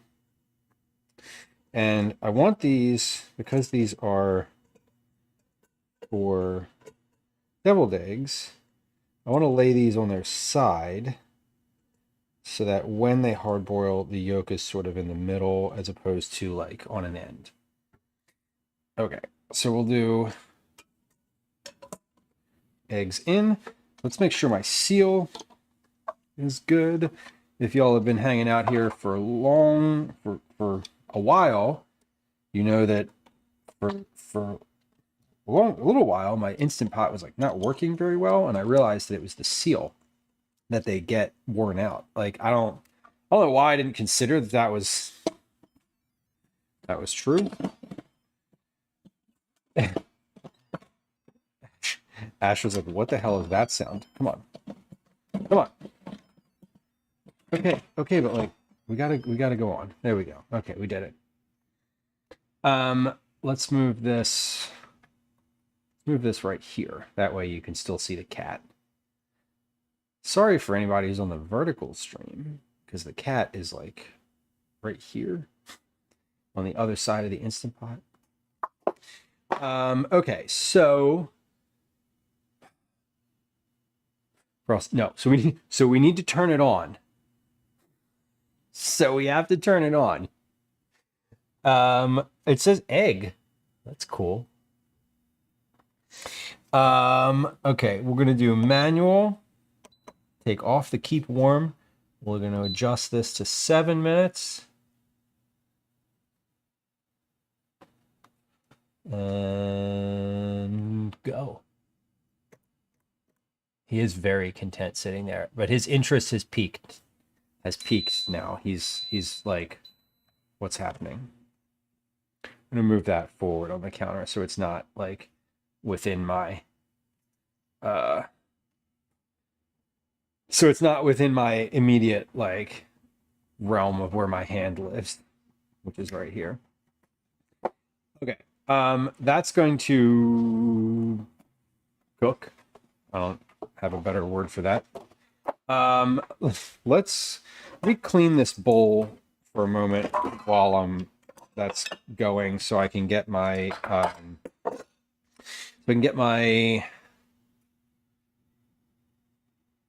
Brussels salad going. Okay. You know what? Let's take a words on stream break. We haven't done a words on stream break in a while, have we? We haven't. I'm gonna take we're gonna do a quick little words on stream break. Because it has been a while. And if it still works, that'd be kind of amazing. Okay. I'm gonna run a 3-minute ad on, and then we will run a game of Words on Stream. While I'm doing that, I'm gonna throw all of these dishes that are over at the sink in the dishwasher because they are taking up a lot of room and a lot of space, not just physically but emotionally. And I would like to have less dishes over on the counter. So, okay, for those of y'all who are unfamiliar with the process of playing Words on Stream, Words on Stream is a guessing game where we have letters at the top of the screen, and you find words in those letters, you put them in chat, and then we win or we don't. And during the Words on Stream game, I'm going to run a 3-minute ad. It's a great time to get your first time chat out of the way if you're a new chatter. I also want to remind anybody who's lurking, maybe new to the stream, that follows are silent. They're totally anonymous. There's no alerts. There's no sounds. No one's going to say hi to you if you hit the follow button. But you will follow the stream.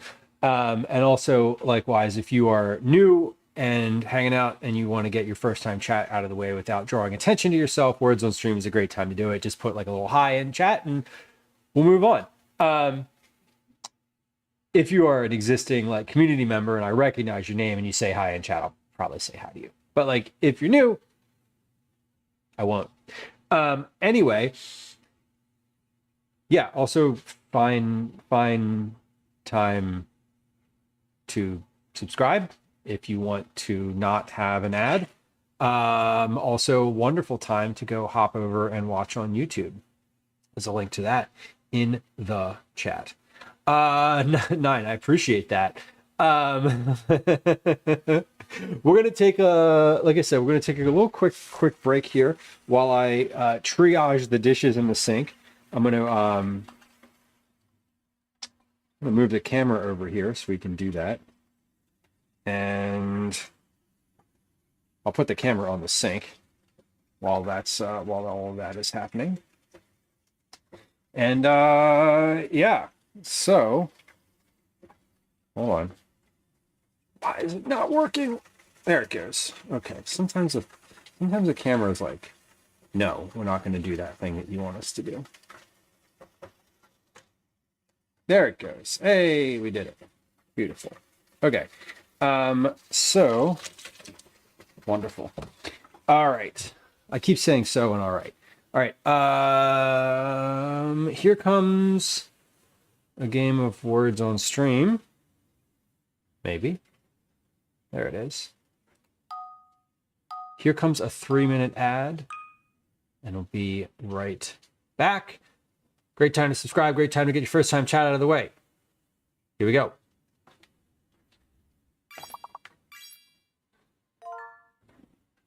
Hi, welcome to another edition of Commercials I Hate. Okay, now it is very important that I actually wash this bowl because that was the whole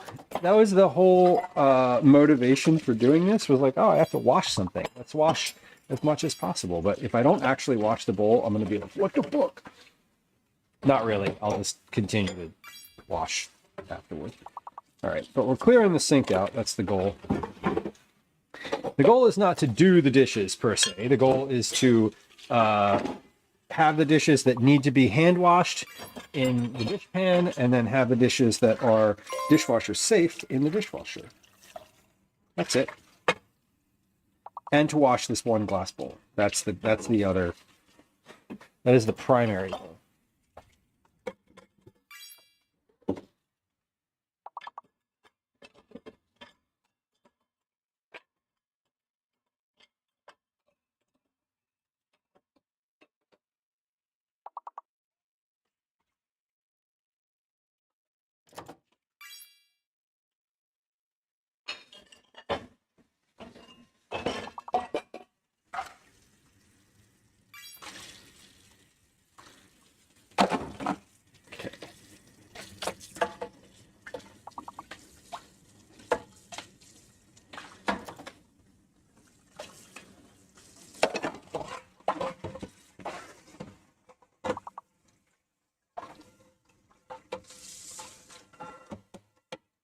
Now, these aren't all from stream.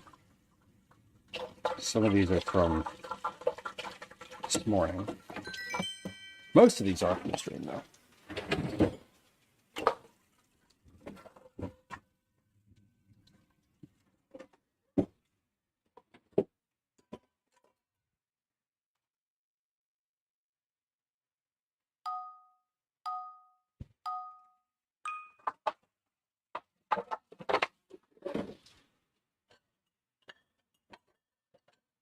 Okay, well, I also want to wash my 2 glass measuring cups because those are useful for this. Okay.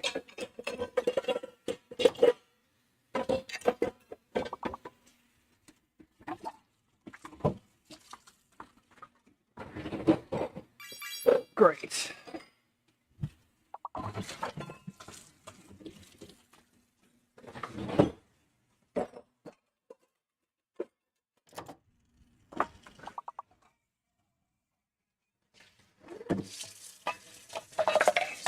It's over. All right. Hey, if you're on through the ad break and you're still with us, thank you so much for hanging out. Appreciate you. There is a reward that just popped up, a channel point reward, in fact, to get towards entries for Cookie Club. It happens after every ad for sticking around. So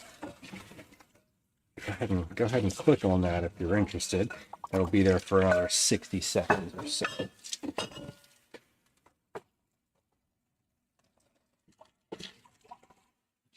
All right. We're cruising in here. Almost, I'm into the washing phase.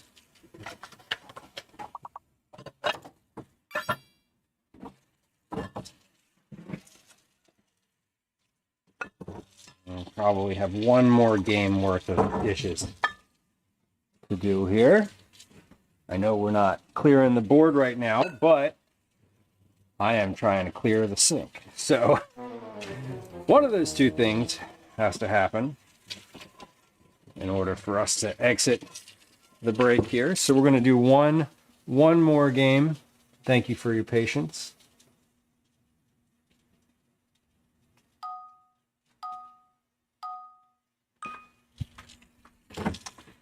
Thank you for your patience.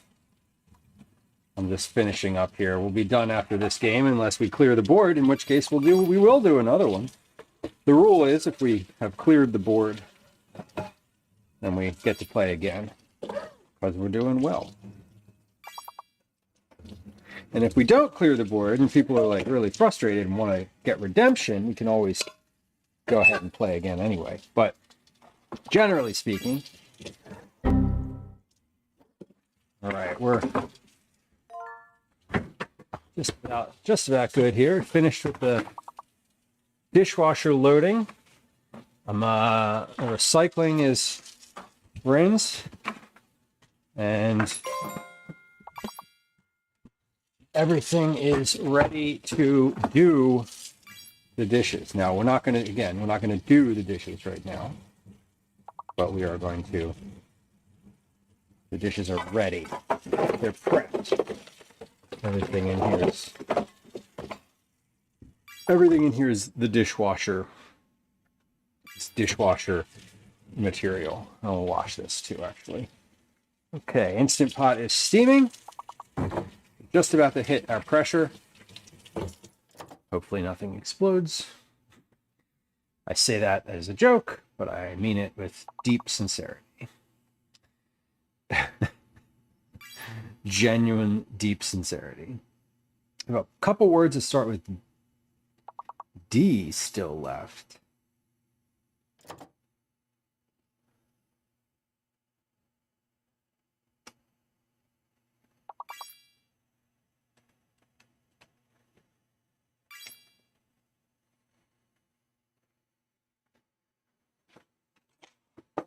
All right.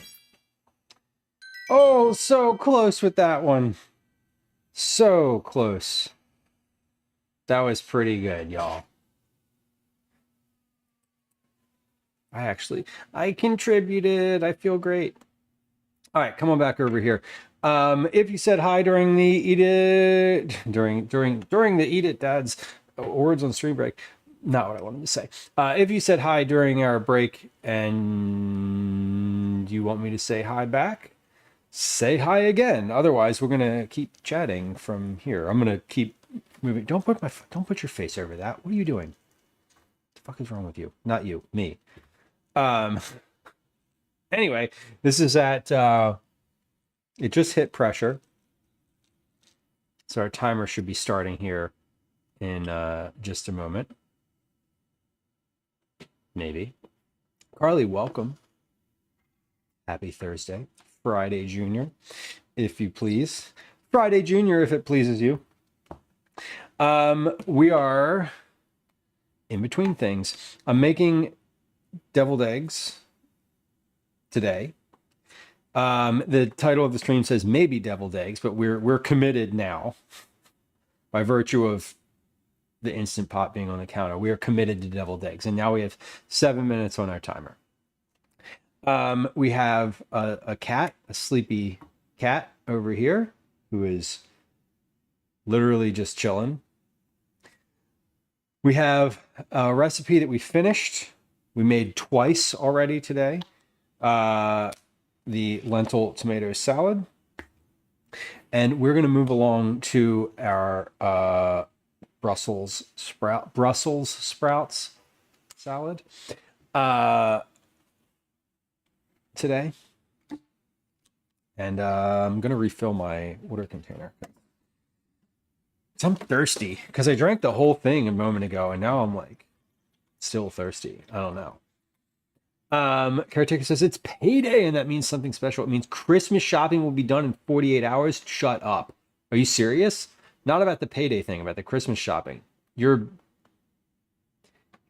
showing everybody up here. Keep it up. Good job. Good job. That's pretty great, honestly. How do y'all Christmas shop? Caretaker obviously is prepared well in advance. I feel like the back to school seasonal sale types of stuff is probably a really good time to do some Christmas shopping. I'm just not that far ahead. Savory Stella says I'm broke, so I don't. Valid. Hugely valid. I keep lists. So my Christmas shopping is very very truncated. I keep a list all year of things that I think people would like. I have a note on my phone that's just called gifts, that when someone mentions something, when someone's like, oh, I really would love to have one of those, but like, oh, I would never buy that for myself. You ever hear someone say, I would never buy that for myself? That's a great gift. Unless it's like prohibitively expensive. But I keep like a list like that all year. And then at the holiday time, I'll go in and I'll pick like one or, I'll pick some things off that list, and that's Christmas. Or birthdays, or like other occasions. So for example, here's an example of how that works. Calvin, for his birthday this year, for a while, was like dead set on getting an electric scooter. He really wanted an electric scooter. He wanted to be able to like ride it all around. When I explained to him that we live in the city, lots of people have electric scooters, but you, an 11-year-old, are not going to be allowed to ride your scooter to school. You're not going to be able to like ride across the city to school through traffic and back. You're not allowed to ride on the sidewalks with an electric scooter either, because it's a fast moving vehicle. So when I told him those two things, he was like, okay, I don't really want one. And so I was like, okay, well, what do you want? Do you have any other suggestions? And he was like, no, I don't really like, he was like, basically what he was like, he was like, you guys always get me things that I like. anyway. So like, just get me something you think I would like. So I went back to my list and I was like, what? Because what would this kid want? You know? And for almost a year, he's been talking about a massage gun. Like literally one of the ones with the things that you like use to like massage your like, you know, whatever. It's not a vibrator. Um, and so I was like, I'm gonna buy him a massage gun for his 11th birthday because why not, right? When I tell you that he has used the hell out of that thing since his birthday, I mean it. He comes home and he'll be like he'll use it after karate. He used it after rock climbing camp this year. Like he always complains about having like he's like, oh, my legs are really sore because he's like growing. It's like literal growing pains, and he uses the hell out of it. And I'm like, great. It was just something I've heard him say a bunch and I wrote down. And when I needed a gift for him, I was just like, boom, massage gun. And I told Gwen, I was like, I'm gonna get him a massage gun for his birthday. And she was like, what? What do you mean? Like, why would you get him that? And like I told her and she was like, okay, like I trust you. If you think he'll like it, like go for it. And he's like over the moon about it. I think it's really funny.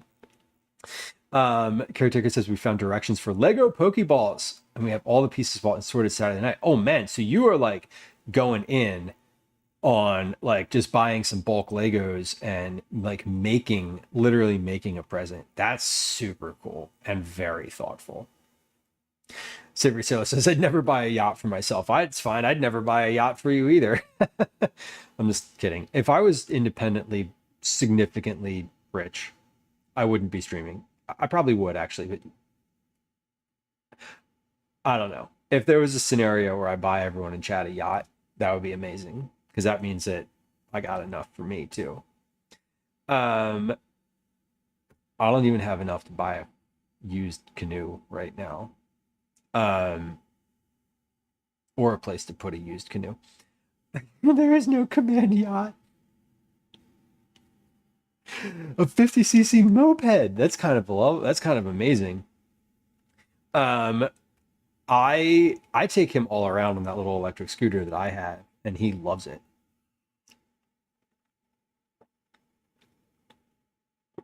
Yeah, Timmy, I've seen places banning him too. We live in the city where there's no way. There is zero chance that they're gonna get banned. Here. Listen, they banned. There's certain things that are banned here. Okay, this just went off. I'm setting a timer for 5 minutes. Natural pressure release. People ride mopeds and like dirt bikes in the city here. Like e-bikes and scooters, not at all a problem. They're kind of a problem, but like it's fine. People just ride them in the bike lane. I don't know. I don't really care. You do you. Listen, if you're not driving a car, we're on the same team. Full stop. Like, I'm not going to be like, don't ride. What are you doing with an e-bike? Well, you're not in a car. So I'm going to pick my battle. And my battle is not caring if you're riding something that's not gasoline powered. People weren't kind to bikes or mopeds. Yeah, people are not great with bikes here, but I mean it's a city, so like a lot of people are not in a car. Yeah, look at him. Gwen just came downstairs. Look at him. He's been here for over an hour. I put the chair over here and Elsie immediately, like he was sitting here and I called, I was like, you know, scratching the chair and she came upstairs and sat on it and he was like circling, like he was kind of moping because she was right in the middle. And I tried to slide her to the side and she was like, jumped off and he just got on immediately. It was like, he wanted me to push her off because he wasn't going to do it because she'd beat him up because he's not in charge. But here he is. He's going to go down to the basement now though. No, he knows what's up. He's going to follow you. Caretaker says, as long as you're not a dick about riding an e-bike or a scooter, I have zero problem. Yeah, same. And I mean, Yeah, I think a lot of people treat those things as the same. Like, my issue is the people that ride them as if they are not supposed to be following the same traffic laws. Right. Like, if you blow through traffic lights and stop signs without actually stopping, or at least without slowing down significantly, that's when like we have an issue to me. Um, I personally, this is totally, whatever. I don't stop at stop signs on my bike. I'm on a bike. Like, I'm out in the environment. I slow down a lot to the point where I am very conscious of what's around me. And if I needed to come to a complete stop, I would be able to do so within a foot, 2 feet, 3 feet. That's a meter. See that? I don't stop like full stop, feet on the ground. I don't. I do that at a light, at a red light. My issue with folks who are not in a car and people in a car too, for that matter, I have issue with people who like ignore the rules of the road and cause other people to like be safety concerns for other people. That's really, if you're if you're generally following what you're supposed to be doing, like, we're good.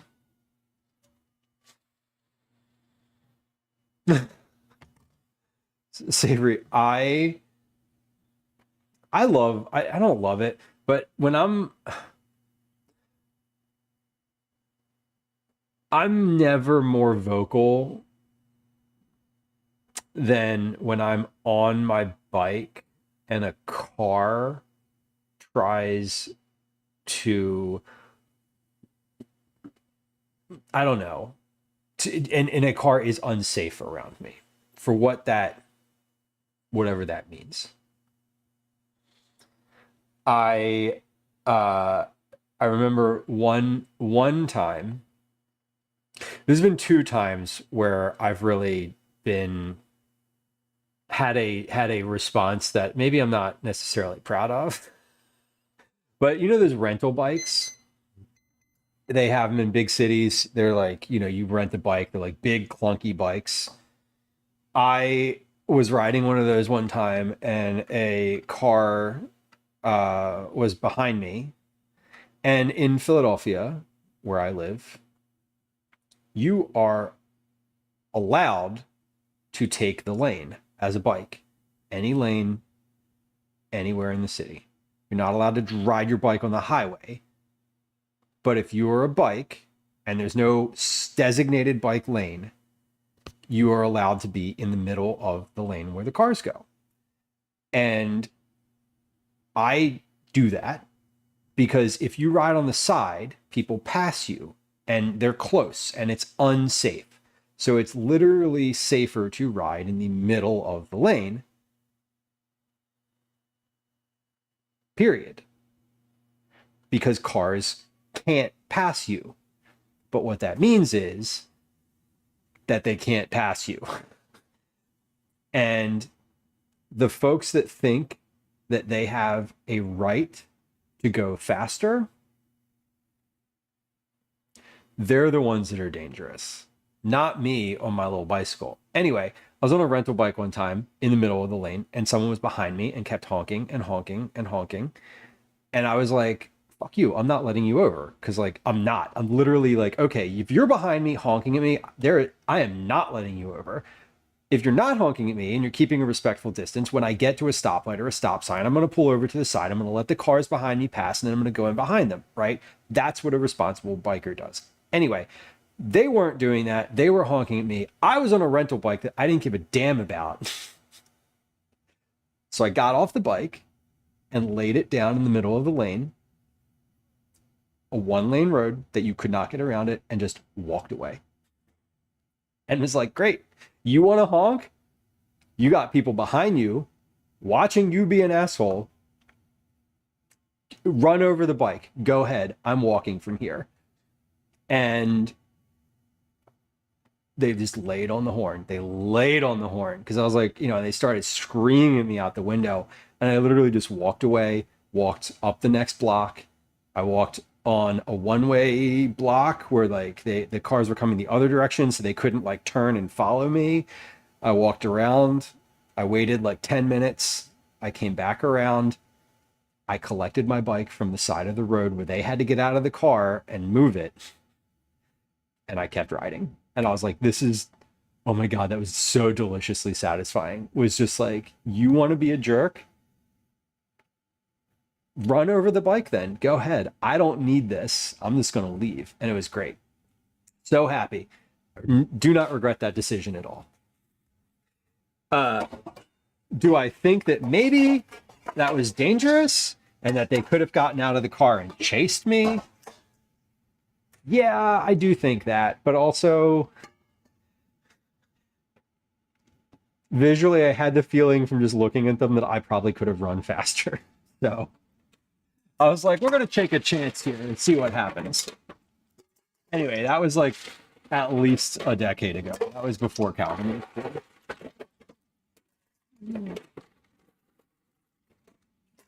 Actually, all of my like interesting biking altercations are from before when Calvin was born, because I don't get in altercations like that anymore.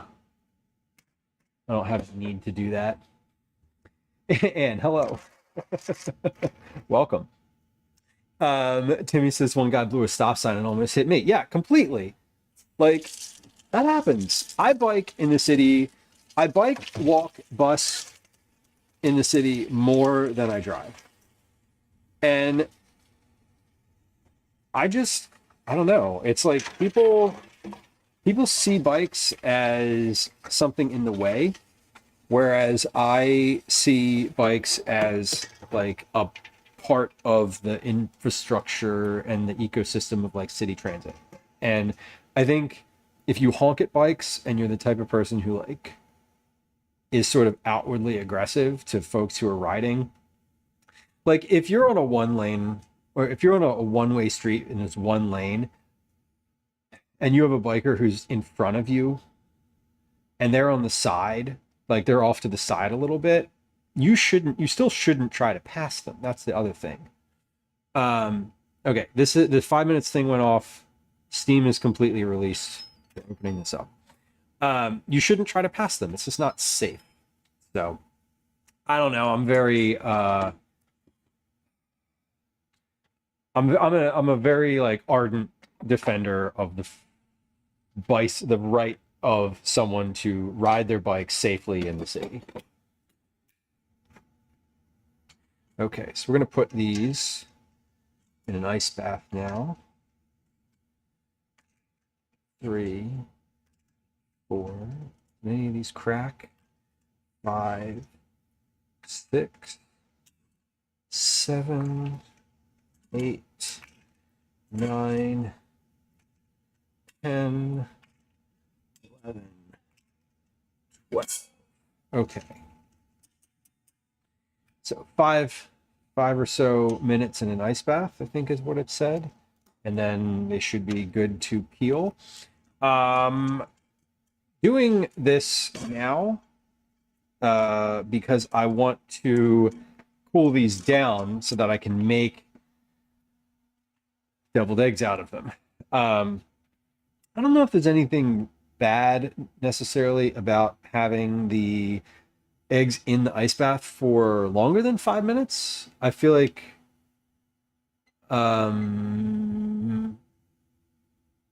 that's probably fine. What's the worst that happens? They cool down more? Like, I don't think there's an issue. I don't have an issue with that. So I'm going to slide these over, and then I think we're going to try to make this Brussels sprout salad while these are cooling off. My son should be home from school soon. unless he texted me that he's doing something else, he has not. So, he should be on the way home. It looks like he is. Great. Okay. That's good. So he will be home in a little bit. Probably going to be a little distracted when he comes in. That's how it is. And then things will settle down again when he transitions to whatever it is he wants to do after school, which is probably be on his computer. I say be on his computer, be on his iPad for a little bit. Just a guess. Okay, so let's read this recipe. This should be pretty easy. I tweaked this from the last time we were doing this. So I have weights for everything. Going to use the bagged Brussels sprouts that I did not use last time. So last time I made this, I made it with sliced Brussels sprouts. Like I got them and sliced them myself. I did 9 ounces of Brussels sprouts. I have a 9-ounce bag. So I'm just using the bag this time because that's going to make it obviously a lot easier. You don't have to hand slice any Brussels sprouts. Great. So this says 1 9-ounce bag of shredded Brussels sprouts, 1 large apple, 1/4 cup of lemon juice, 1/8 of a cup of olive oil, kosher salt, ground black pepper, and 1/4 cup of grated Parmesan cheese. Super easy. So I made some changes to this based on the last time we tested this recipe, or based on the first time we made this, which was Tuesday. So changes that I made from Tuesday to today are moving from using fresh Brussels sprouts to the bag of shredded Brussels sprouts. I'm also calling for 1/4 cup of lemon juice as opposed to doing a lemon that has been juiced and zested. I don't think there's going to be a meaningful difference between those two. I am going to write directions for what to do with the lemon juice and zest, but I'm going to call for lemon juice because it is something that most people have. More people have. It's more likely that you have a lemon bottle of that, like lemon juice in the fridge, than you have a fresh lemon. Just my guess. And then grated Parmesan cheese. No changes there. That was what we used last time. That's what we're using this time. So we're gonna start by measuring the volume of the Brussels sprouts and weighing them. I didn't do this last time, and I need to do this now, is to get a weighted volume for the whole Brussels sprouts prior to them being cut. So I know that I used 12 of them in my first round here. So we're going to get 12 Brussels sprouts out of this bag. I'm also going to get a cold apple out of the refrigerator if I can get in here and get past the cat security system that we have going on. I will do that. If not, we have apples on the counter and they'll be fine. So I'm calling for 1 large apple. What I'm going to do, I need to take some notes this time around. I'm not worried about checking the timing here, as I was with the chicken recipe from earlier. I am going to just make this because I know that if you just make this kind of as written, it takes about 5 minutes. Like, it's not hard. But that said, I want to get a weight for 12 regular Brussels sprouts as opposed to the bag, because the bag is 9 ounces of material.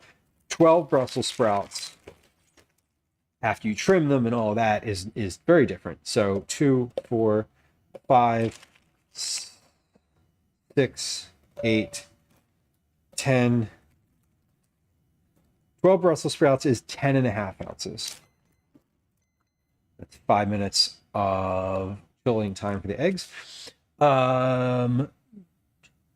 12 large sprouts is 10.5 ounces, and that's 298 grams. So that's what you would want if you were like weight wise, if you were just picking out Brussels sprouts, that's like the right volume. And you can't really give a cup measure for this, I don't think. I mean, like, what am I supposed to say? Like 4 cups of Brussels sprouts, like 2 or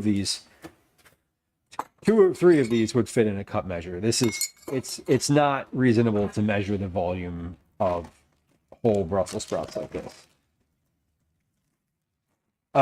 So we're not going to do that, but I am going to get out my bag of shredded Brussels sprouts. Is this, and we're going to pop this in and make sure that that is the 9-ounce bag that we think it is. Fellas, you did not. We're literally getting started with that right now.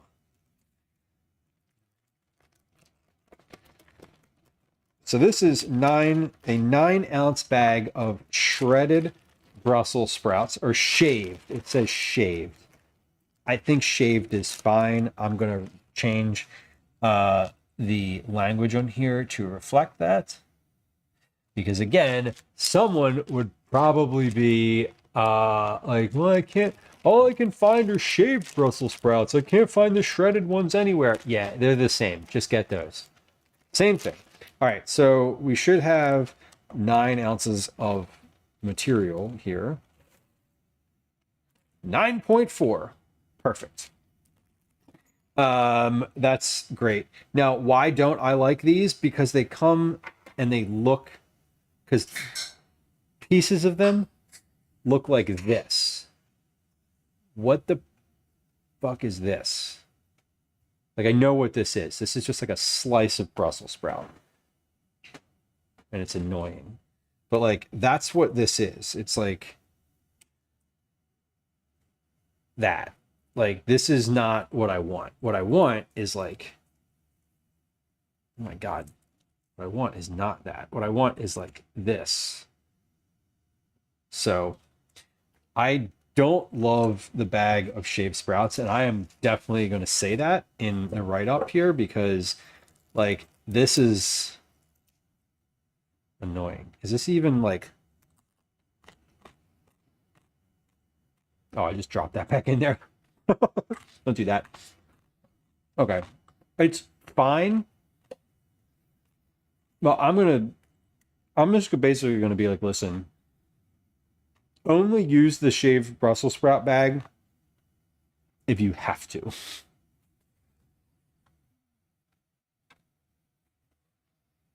So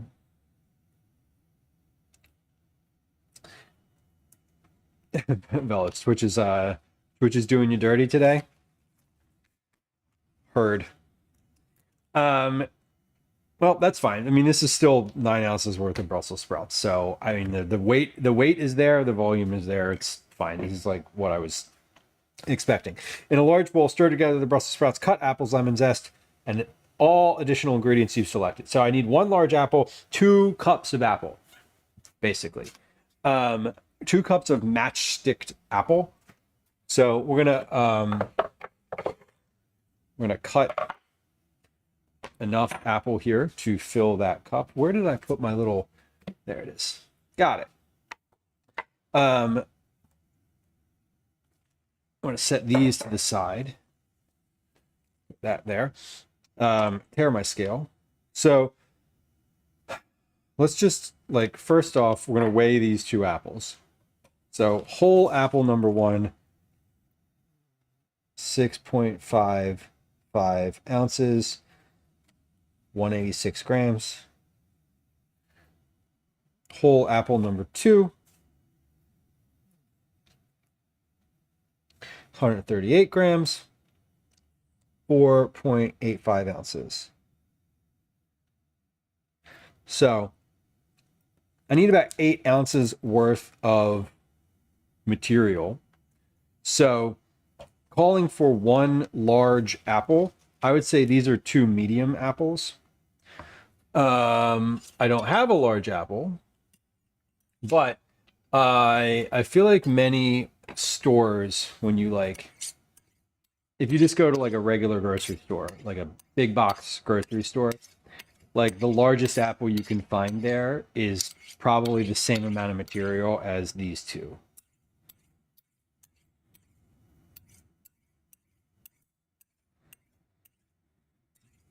So,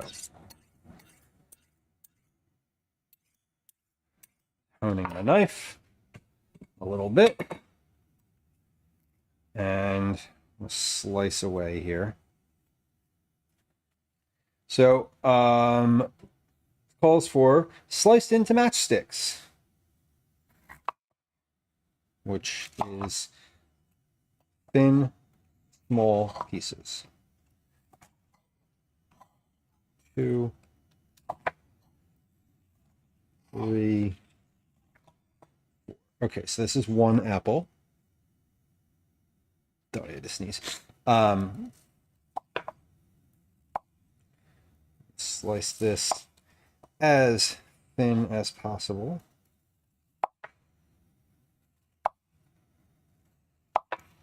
Really, what I'm asking for is the Brussels and the apples to be roughly the same size pieces, because if they're imbalanced and one of them is like a lot much thicker or larger, it just doesn't sit on your fork correctly. It's like literally just harder to eat. So I'm trying to avoid that. So thin matchstick apples are ideal, and however thin you can get them is fine. They don't need to be perfect. But like this is about as thin as the ones that I'm cutting.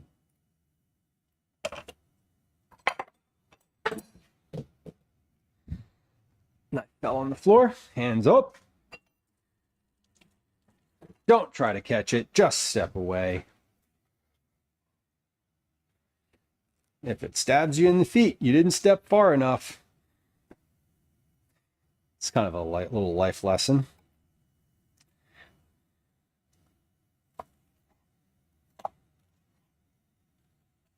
All right.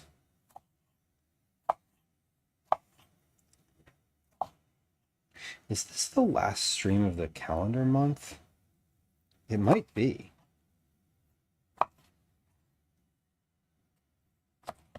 It might be the last stream of the month. Hadn't considered that. This might be the last day to get your cookie club entries in today. Twitch is twitching. Twitch is being difficult, huh? It's frustrating. I thought it was my internet earlier, but I'm assuming maybe it was not.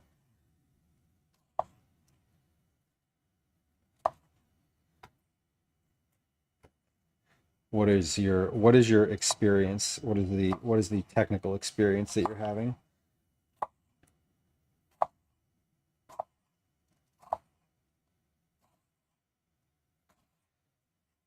Okay, so this is for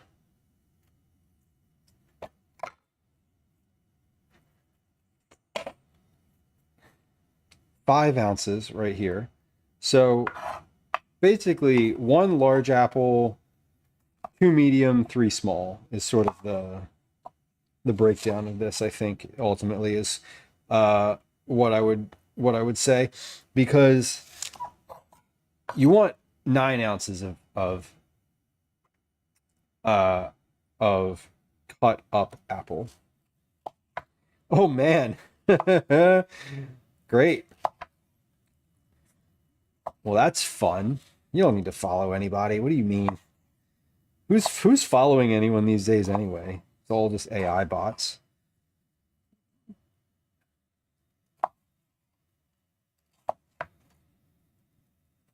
Oh my God.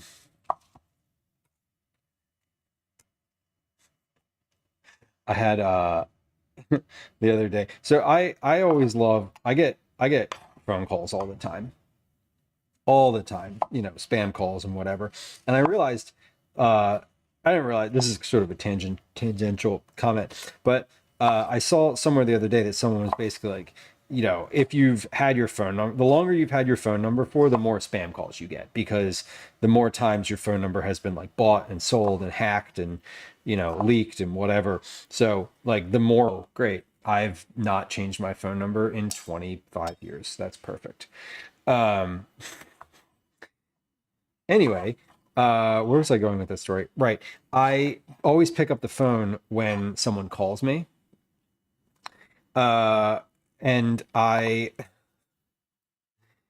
the I usually don't say anything. I usually just like stay silent, and then they're like, you know, whoever's on the other end is like, you know, they take 10 seconds and they finally get on the line like, hello, Lou, is this Lou? Blah blah blah. You know, we're looking for the own, you know, we're looking for blah blah blah.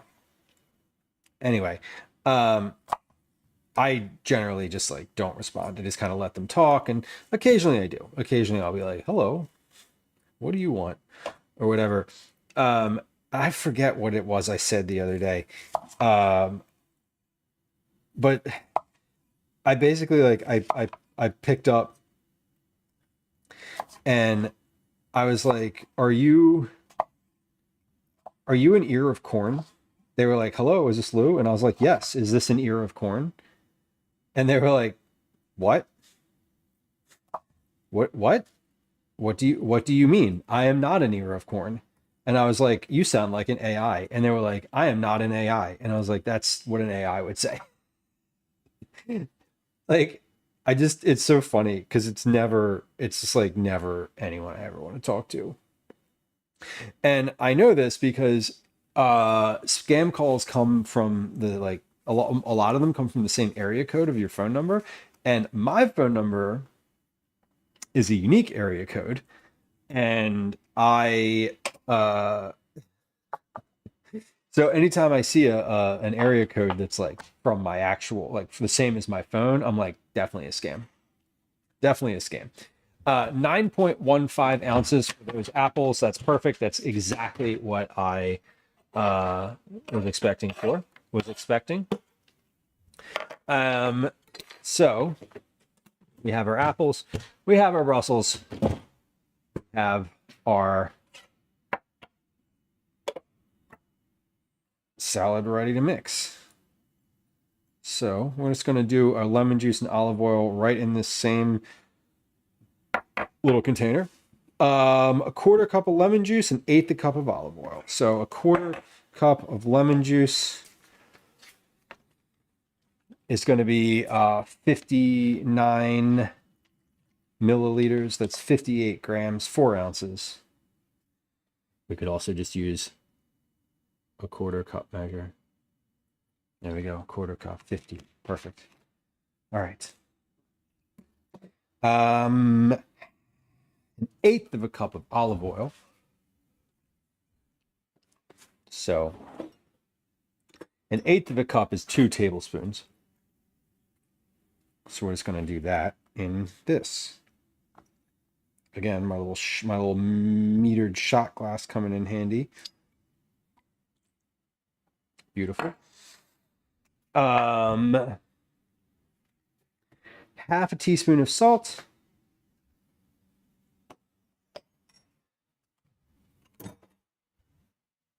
This is a quarter teaspoon. Can you confirm your credit card number? I sure can. What is it? Tell me, you tell me and I'll tell you if you're right.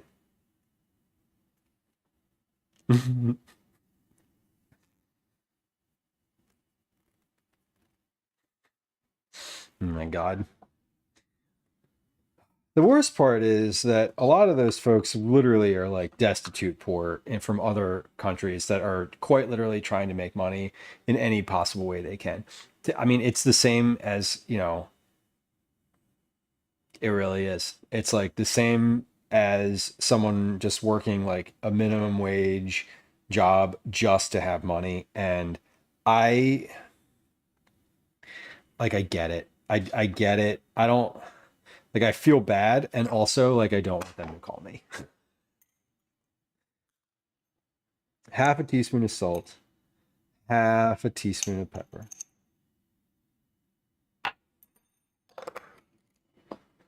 I'm going to whisk that together.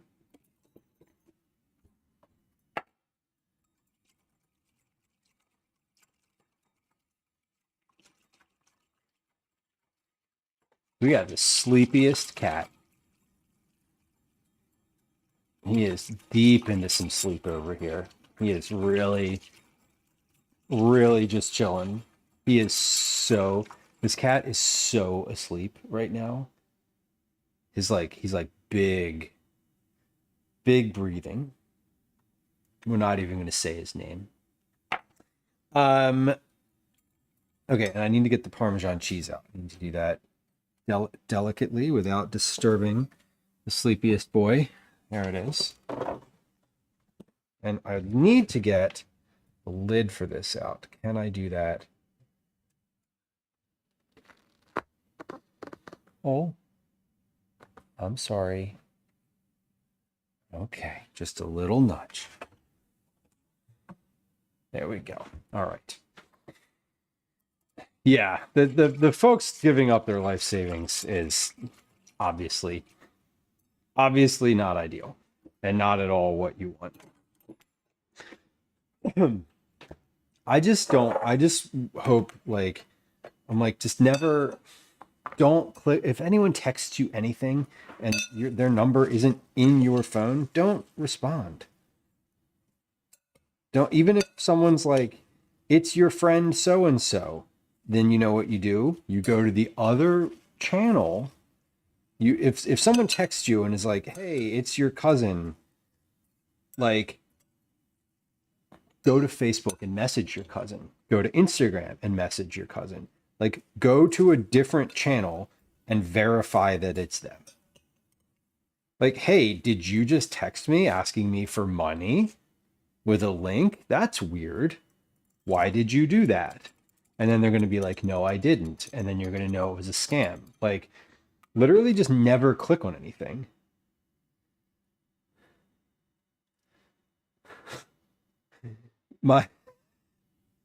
Someone I know sent me a Facebook URL the other day, and I was like, no, I'm not clicking on that.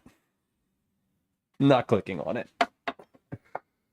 And then they were like, did you click that link I sent you? And I was like, no. No, I didn't. Mainly because it's Facebook and I don't care. Because if I am ever on Facebook, whenever I am on Facebook, I know that I have made a mistake. It is so fucking toxic. It's so bad. It's so bad. It's like the worst people you've never ever wanted to encounter in your life again. And they're all still there. It's gross. If you're on Facebook, just stop. Just stop. It's literally bad for your mental health. Pour dressing over the salad, stir until well coated. Stir in the Parmesan and serve. Okay, 1/4 cup of Parmesan. Where's my 1/4 cup measure? It's gone. That's fine. We don't really need it. We'll just use half of this one. Testing your auto mod. You know what's funny? I don't see the posts that people try to post when they're in auto mod. I actually don't. Like, I don't have my auto mod set up, so good luck. It seems to have worked because I don't see anything. Okay, we need to get a half of this half cup, and I can't scoop it, and it's not going to dump. There we go. Okay, so we got lemon, we got Parmesan, we got salt and pepper, olive oil, Brussels sprouts and apples, and scene. That's it. That's it. That's the salad. Super easy. Super easy.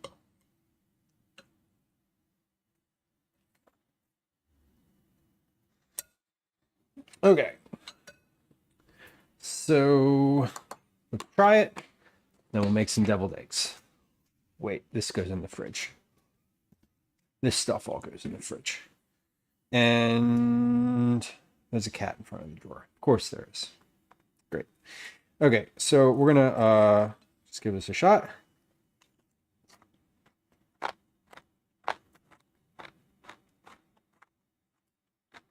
Yeah. Delicious. No notes. Exactly what I wanted.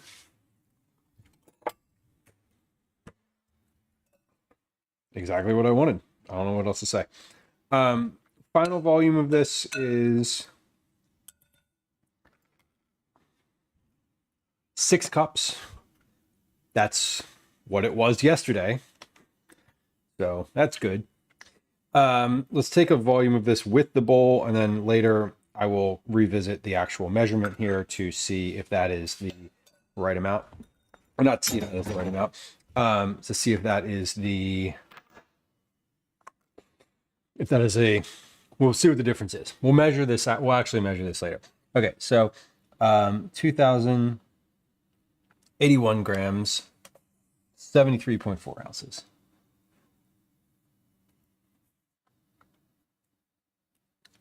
With bowl. Okay, now a glass bowl is somewhere in the neighborhood of like 300 grams, something like that. So this is good. It worked. This worked really well. I used lemon juice instead of fresh squeezed. Tasted the same, honestly. I didn't miss the lemon zest. Velos, yeah, I guess I'm assuming that Twitch is having some significant issues with messaging right now, as well as like just general issues. So, I think it's not you is the verdict here. Calvin's home. Hey, Hi. how's it going? Good. Yeah. Did you see the text? Did I see the text? Yeah. No. No, Glenn.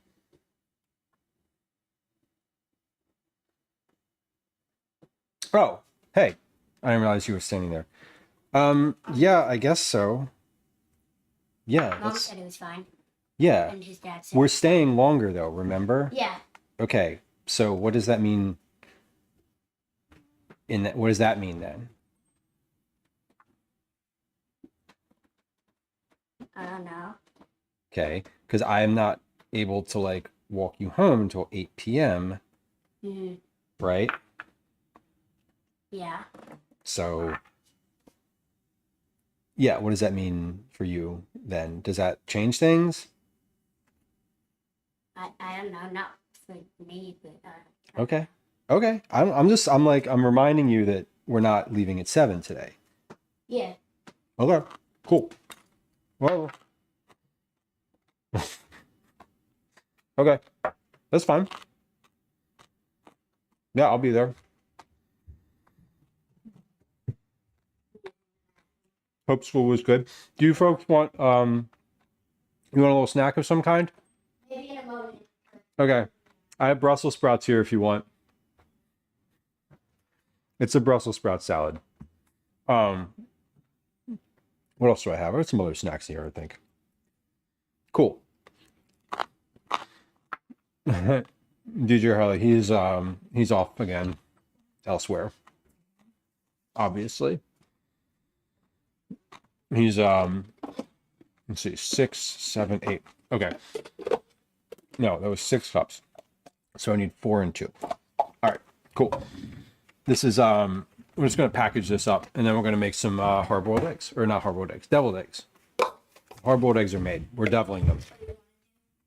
We are deviling them. All right.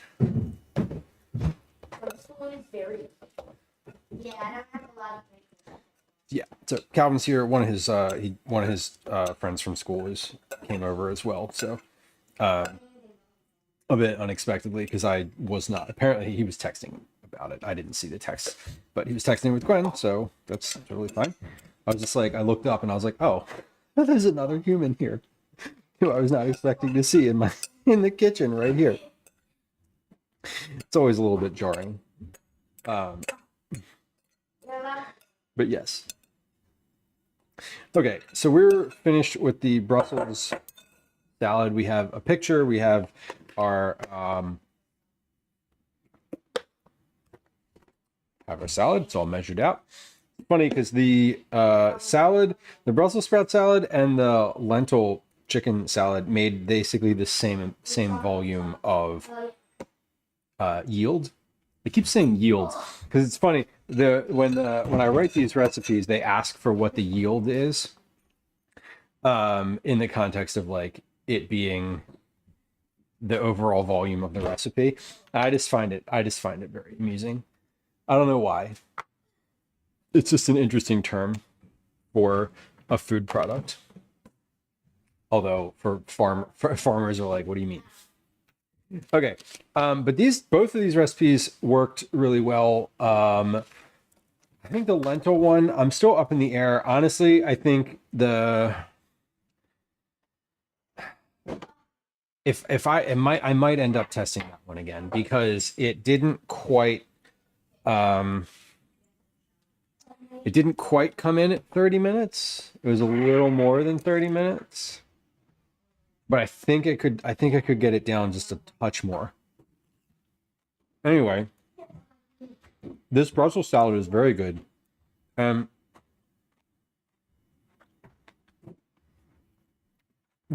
shaved Brussels, they're fine. That was super convenient. Like, obviously, dumping a bag of Brussels sprouts in a bowl way easier than cutting them by hand. So I do think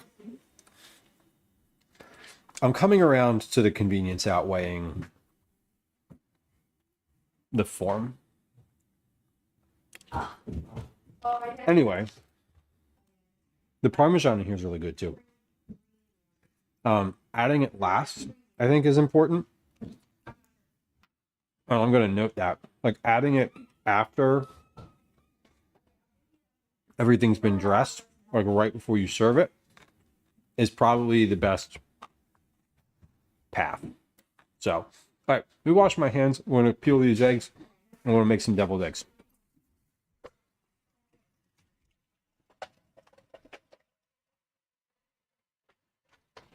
All right. Well, let's do that.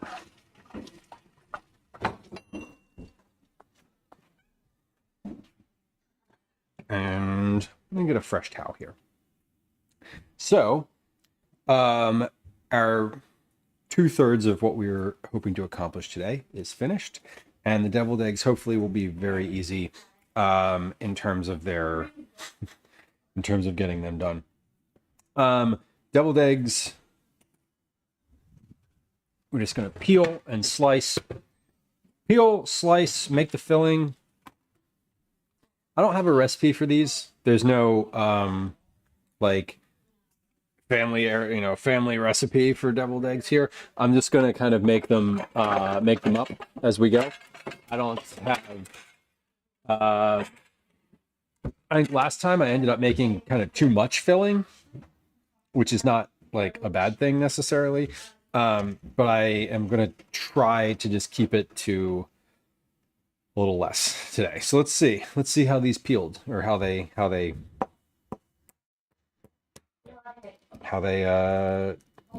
cooked. That's what I want to say. I'm also going to peel these. I should have gotten a small bowl to peel these over. I mean, this came out of the shell really easily. That was like super straightforward. Let me get a little bowl to peel these over, so I'm not like worried about my counter or worried about the shells on the towel here. Not that I'm worried about the shells on the towel, but like I just want to be able to like let go of them and not hold them in my hand. Ultimately, that's the goal. Okay, but these are coming out here really easily. So I think in the future, I'm saying this now, and I will probably be, because I'm saying it out loud, I'll probably remember it. But I think it seems like the 7 minutes on high pressure for a dozen eggs is the right right setting for me. I don't know though. It could be different. Could be different each time, and I didn't slice these open yet, so I'm not really sure. I'm gonna peel all of them first because I think my thought is that if they're not completely cooked or they're overcooked or whatever, I'm not gonna be able to go back and like keep cooking them here. So I don't really, it's not that I don't care, it's that I don't have a backup plan in case these are not quite perfect. So it is what it is my professional assessment here. Okay. They're solid though. No, none of these cracked in the Instant Pot, which is nice. I think that I'm used to getting at least one. I haven't made hard-boiled eggs not in the Instant Pot in a long time. I remember doing these in a regular pot on the stove, and they were always super frustrating, which is why I don't really make them on the stove. And I don't really personally eat a lot of deviled eggs, but Calvin is he'll eat a couple of these for breakfast. So I'm trying different things. Ash is now alert. He's up. He's gonna depart in a second here. So if you're interested in seeing the last little bit of Ash for the day, this is I think we're close to the end of his presence on stream. He's now awake again, so he's probably gonna get out of here, which is fine because I'm gonna need to open the refrigerator in a few moments here and reach into the depths. Oh, never mind. He's settled again. Great. Perfect. Well, we'll disturb him again in a moment. I do need to get in the refrigerator here in a few. So, almost there with these. This part of the process is mercifully easy. Mercifully easy so far. This was the thing that I always hate about eggs for egg salad, though, is the peeling them, which is why we do the egg loaf. Specifically when we're making egg salad, because cracking these when they're not hard boiled and just cracking them into a dish is still a lot easier than what I'm doing now, which is fine. All right, last two, and I don't have a specific recipe for the filling, but I think a little bit of mayonnaise, maybe a little bit of sour cream, some mustard, and then some seasonings. It's really all that we need here, right? I don't want it to be too liquidy, so I don't want to add like too much. Obviously, the yolk is an ingredient, but I don't think I needed to say that. Maybe I did. I don't know. All right, eggs are all peeled. Everything worked. That was good. That was like as easy as I possibly could have imagined it. Let's clear this bowl. And then I'm actually going to use this big bowl, the one that I just had the eggs in, for mixing the filling, because that'll be pretty easy.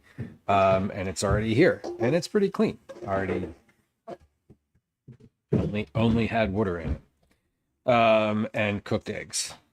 So I'm gonna give that a little wipe out, and let's start filling that with egg innards. Okay, we're just gonna use this little teeny tiny cutting board that I'm pretty sure I've never used on stream before. But this is like pretty easy one. I don't need a lot of space here. I'm only cutting one egg at a time. So these are not overcooked. If you want to see, this is what the inside of this looks like. It's got a little bit of a gray ring around it. Means it was slightly overcooked, but I think overall that looks pretty good. I'm happy with the outcome of that. Yes, what? I'm using the bathroom until I can when it gets out. Okay, why don't you just tell him? I don't. Okay.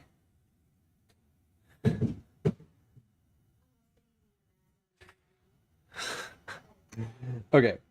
These look pretty good, generally.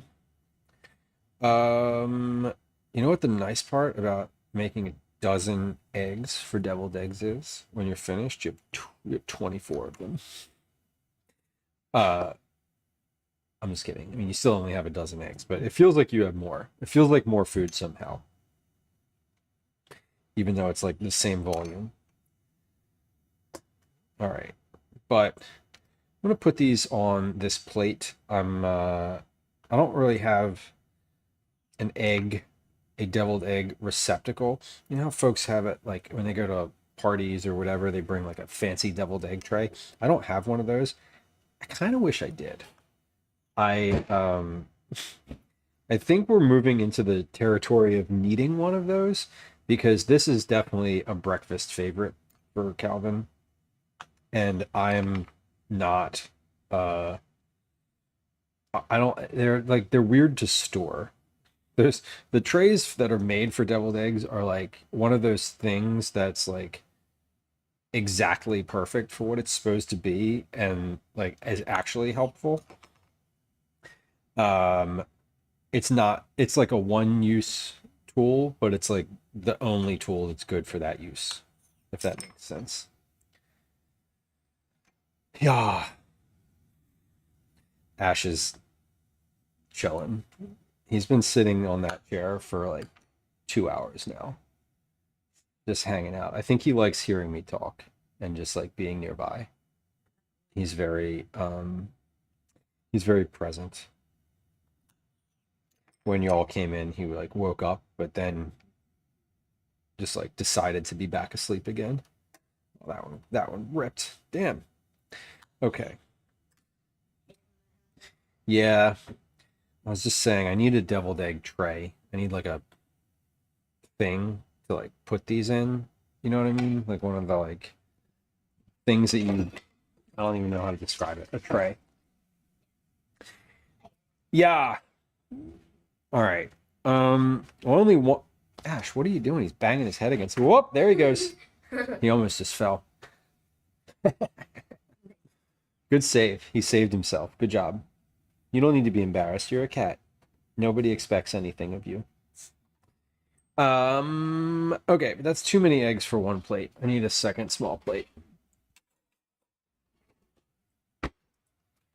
This is fine. 2, 4, 6, 8. So these are eggs for today. We'll eat these eggs today. He's up in the bathroom. Very good. Okay. Let's make this filling.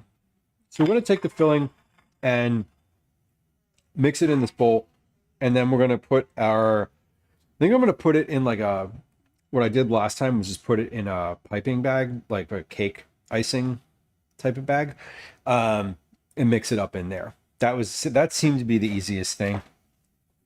Okay, Ash is still very much in the way, which is fine.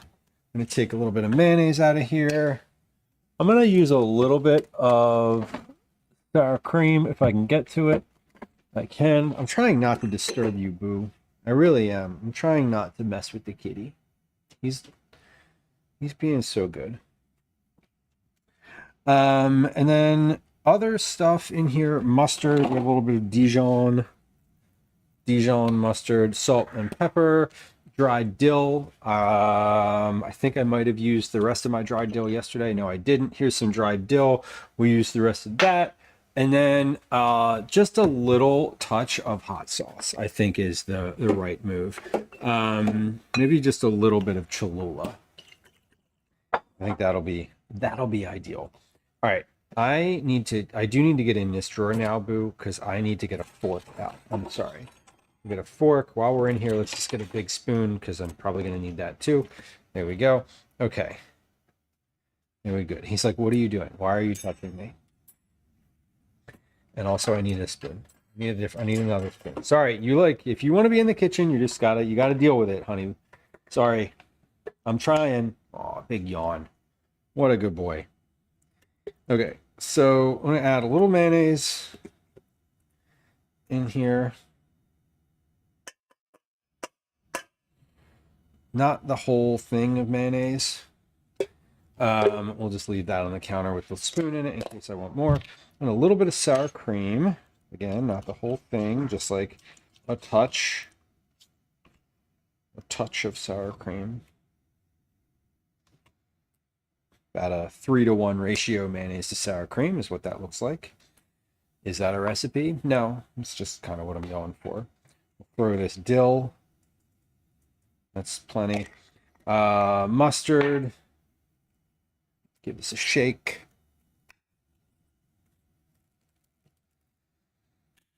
And just a couple slugs of hot sauce, I think, is the right move.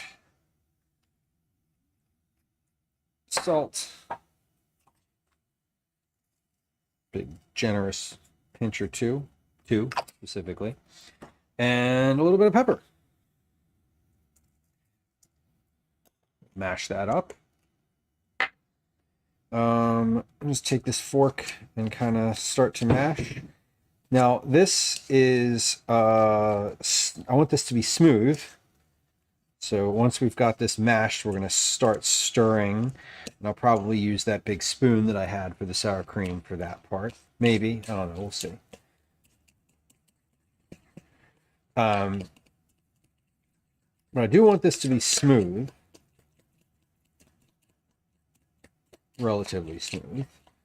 I don't love the deviled eggs that are chunky. I like my deviled egg filling to be on the smoother side. So we're gonna make an attempt here. We'll see how it goes. Now I know that Twitch is having an issue. It seems to be that there's an issue on their platform today. So I don't actually know if anyone is still here hanging out. I know that it seems like chat is not functional at the moment, but that's fine. As I have long said, I will be happy to fill the silence with the sound of my voice. So if you're like, oh, I can't chat, sorry. Hopefully that'll work again at some point. And if not, it's okay. If not, it's okay. This is a pretty good consistency here. Let me take a little taste and get my flavor. That is really good. And not too salty, not sweet, definitely not sweet. There's no sweetness in here. Let me just make sure I got all the big chunks. And then we're going to take a spatula and just put this into, I think I'm going to put this into just like a Ziploc bag, like a normal Ziploc, a normal plastic bag. Because I think there is not a ton in here, and this will all fit in like a standard size baggie. So I'd rather just do that and then cut the tip off of that than go get a pastry filling bag. So let's see. Standard size Ziploc bag. Mrs. PC on YouTube, glad you're here. Twitch is a mess. As I understand, it is definitely a mess. And if you are watching on Twitch, it would be a great time to go over on YouTube. There's a link to that in chat, because apparently YouTube works. Which is when we're live there too. I'm live there in general because I multi-stream. So I'm always, generally speaking, I'm always live on both. But it is more typical to have folks in the chat on Twitch, at least active, I should say. Okay, so we're gonna put our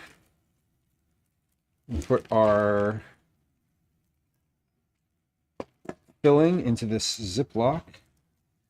It's getting it in with a spatula here, and we're gonna fill these deviled eggs up. They should be pretty good. Again, I don't have a recipe for any of this.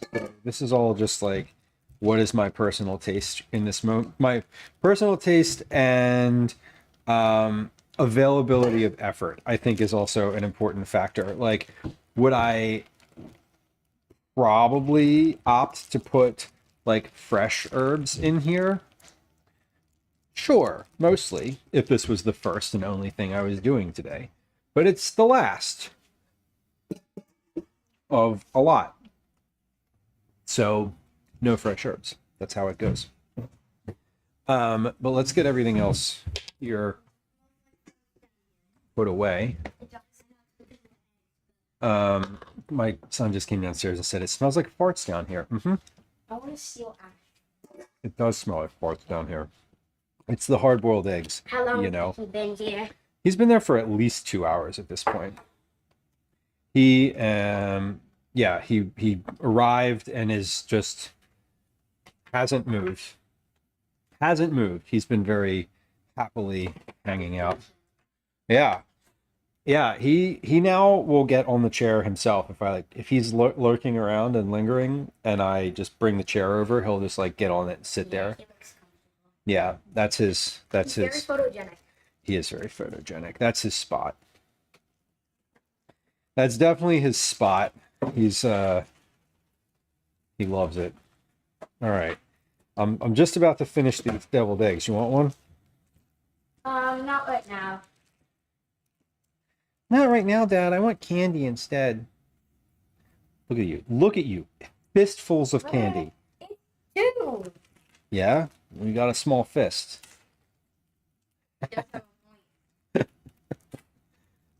Just saying. Yeah. Okay. But let's finish these. Let's finish these up. All right. Well, Ash is in front of the drawer with the good scissors, so we're gonna have to make do with the crappy ones. By crappy ones, I mean the ones that are my chicken cutting shears. Okay, we have. Okay, where's the hole in this one? There it is. We have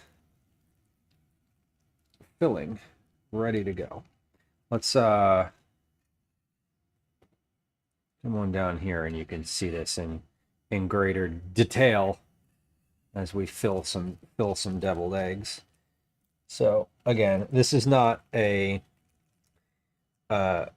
fancy filling here. I'm not trying to make this look specifically very good. I'm just trying to get the filling into the eggs. So it's not going to look amazing. I'm not going to, I don't have like a special piping tip on here or anything, but we're filling them up, and that's that. Ty, hello. Is Twitch back? Unclear. Unclear. I didn't know that it went away. I just thought everyone left. Just kidding. I mean, I'm sort of kidding. Sometimes that happens. Sometimes there's nobody chats for a long period of time, and I think that the internet has just crashed. But usually, what happens in that when that happens is I just keep talking, which is what I've been doing today. Because if things aren't working, then great, maybe you can hear, and if you can't hear, maybe you can see, and if you can't see and you can't hear, then you've probably left. I would have left. Not being able to chat has never been a problem for me. I don't chat to begin with, so I'm always just like, oh, okay, well, I guess I won't. I guess I will continue to not chat. Perfect. I say that as a joke, but I really don't chat that much. It's not a thing that I do. Okay, but this is Almost there. Almost there.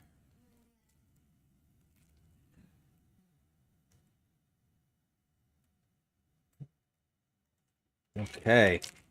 We got 3 left and like just still bad. I heard it, or I saw one.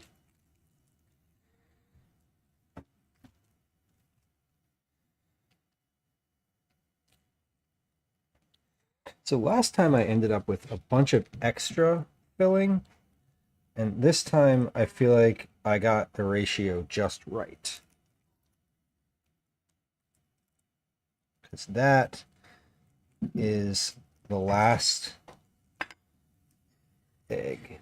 This one is sad. We don't like this one. That one was we're not gonna talk about that one. I'm gone. All right. Well, that was satisfying. Here's a whole plate of deviled eggs. For your viewing pleasure, there's a bunch of deviled eggs. I made them on stream. Yay. No, good though. And now we set a timer and see how long it takes me to eat all of these.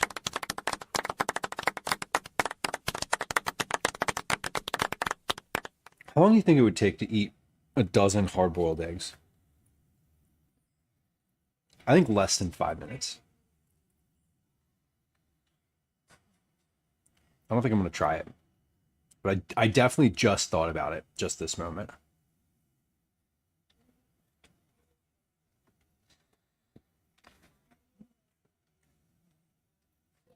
I feel like maybe 5 minutes.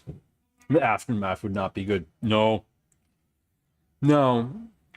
Well, depends on your goals, honestly.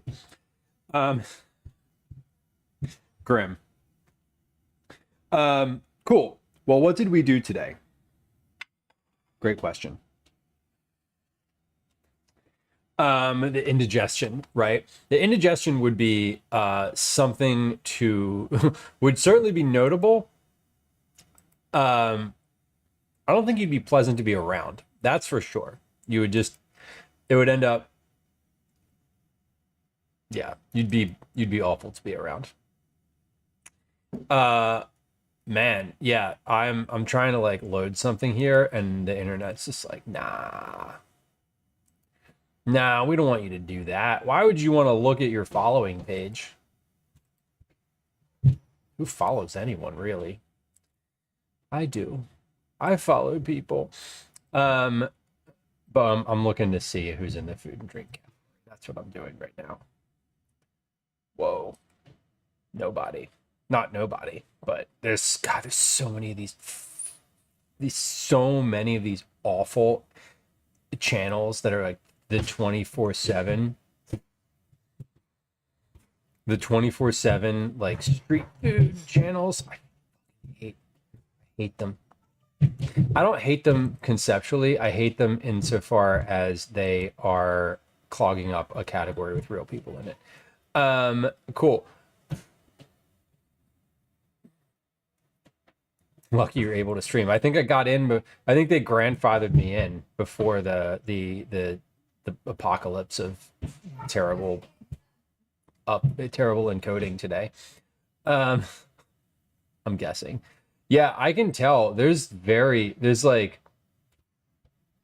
my my following directory is like nobody. Like not nobody, but it's like there are notably less people streaming right now. Fascinating. Which is kind of weird. Kind of weird to see, if I'm being honest. But that's okay. We're definitely not rating one of the live food and drink channels. We are going to, I know what we're going to raid. we're going to raid into the Twitch Creator Club today because I think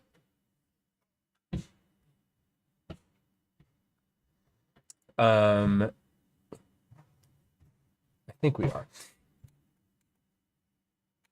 Maybe. Are we? Is there anyone cooking in the Twitch Creator Club today? Like, it's the food and drink. I always like to raid people who are actually cooking when I raid into food streams. Sorry. Bellis, whatever sauce you put on the Brussels sprout salad. I will explain it in just a moment. Oh my God. This, like, literally, it's not even loading. We're gonna, you know what we're gonna do? Okay. We are going to raid, I know what we're gonna raid. Okay. We're gonna raid Ice Cream Posse today because Ice Cream Posse is a friend of the stream, runs an ice cream shop, IRL, Jeff and Maria's Ice Cream.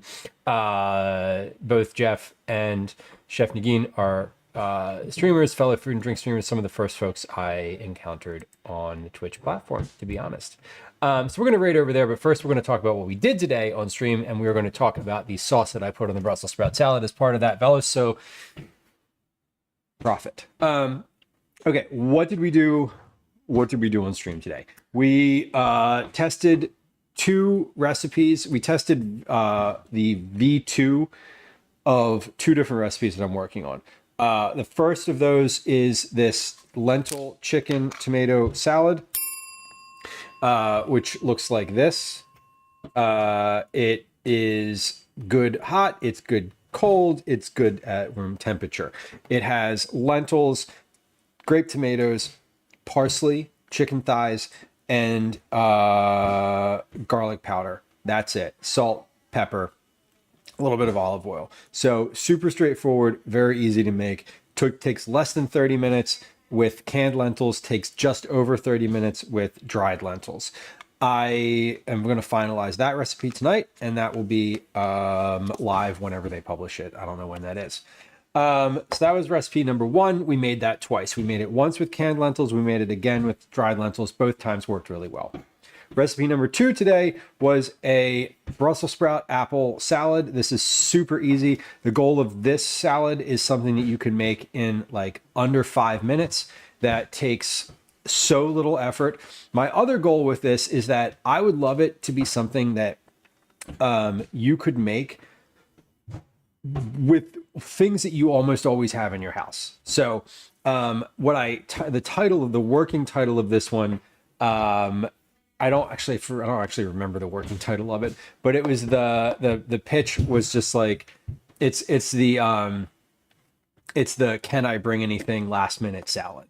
So basically the thought was, someone invites you to their house, you're like, yeah, can I bring something? And then they're like, yeah, bring whatever you want. And then you're like, oh shit. Okay. So basically this is 5 ingredients. A bag. This is shredded Brussels sprouts, an apple that's been cut up, lemon, and Parmesan cheese. Sorry, it's 4 ingredients. So basically you take a bag of shaved Brussels sprouts, or you take like 12, 15 Brussels sprouts and cut those up. You cut up an apple, you toss those in a bowl. You make a very quick sauce with a 1/4 cup of lemon juice and a 1/8 of a cup of olive oil. So very light dressing, salt, pepper, 1/4 teaspoon of each is what I'm calling for, but you salt it however you want. You whisk that together, no emulsifier in it. You just want to get everything combined. You pour that over the apples and the Brussels sprouts.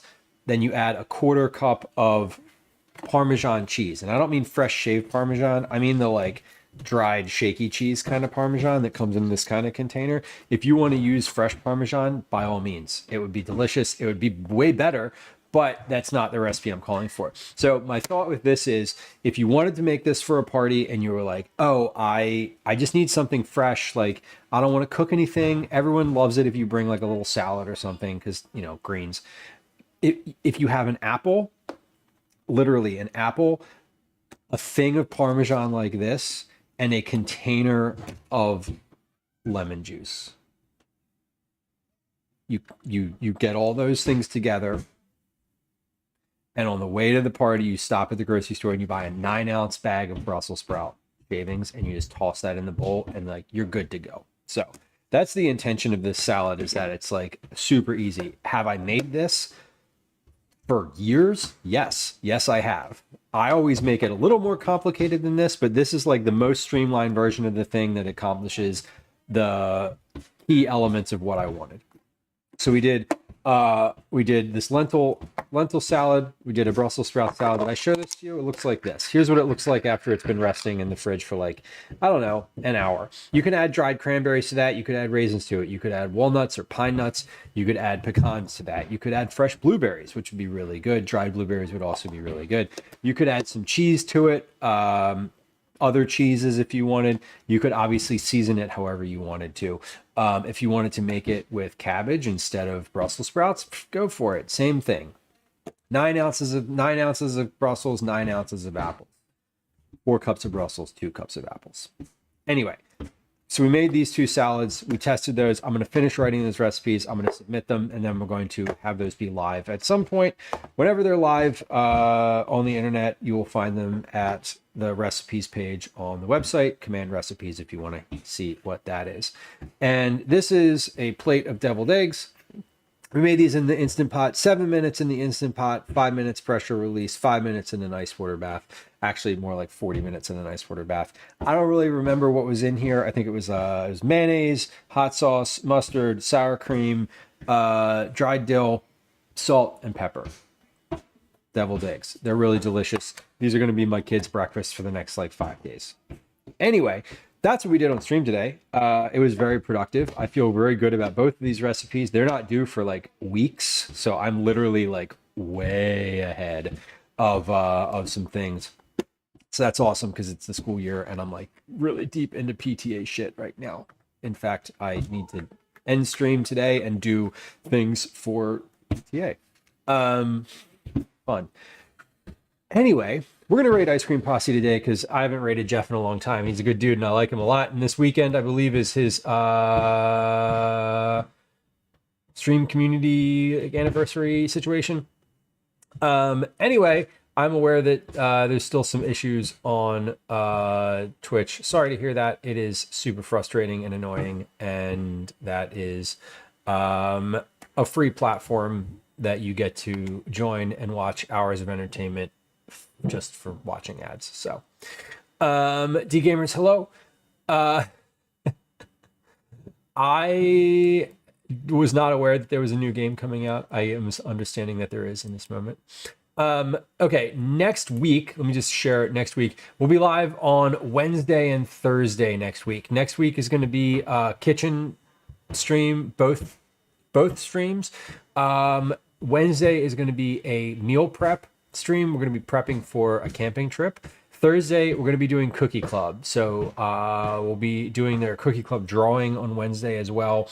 And then Thursday, we're going to be making and packaging cookies on stream. This is going to be a big Cookie Club stream. So we're going to start probably a little earlier in the day, probably about 11 a.m. until 7 p.m. or so. So it's going to be a while. We're going to be making at least 20 winners, actually 22 winners, plus folks that are guaranteed cookies. So we might not even have enough entries to cover all of that. We'll see. It would be really fun if we didn't and everyone who had an entry just got to win. But we'll be live on Wednesday and Thursday, as I said. We're going to start our raid on Ice Cream Posse. If you're watching on YouTube, thank you so much for hanging out today. I appreciate you. Please like the video. Please subscribe to the channel. That would be amazing. If you're on Twitch, there's a link to YouTube and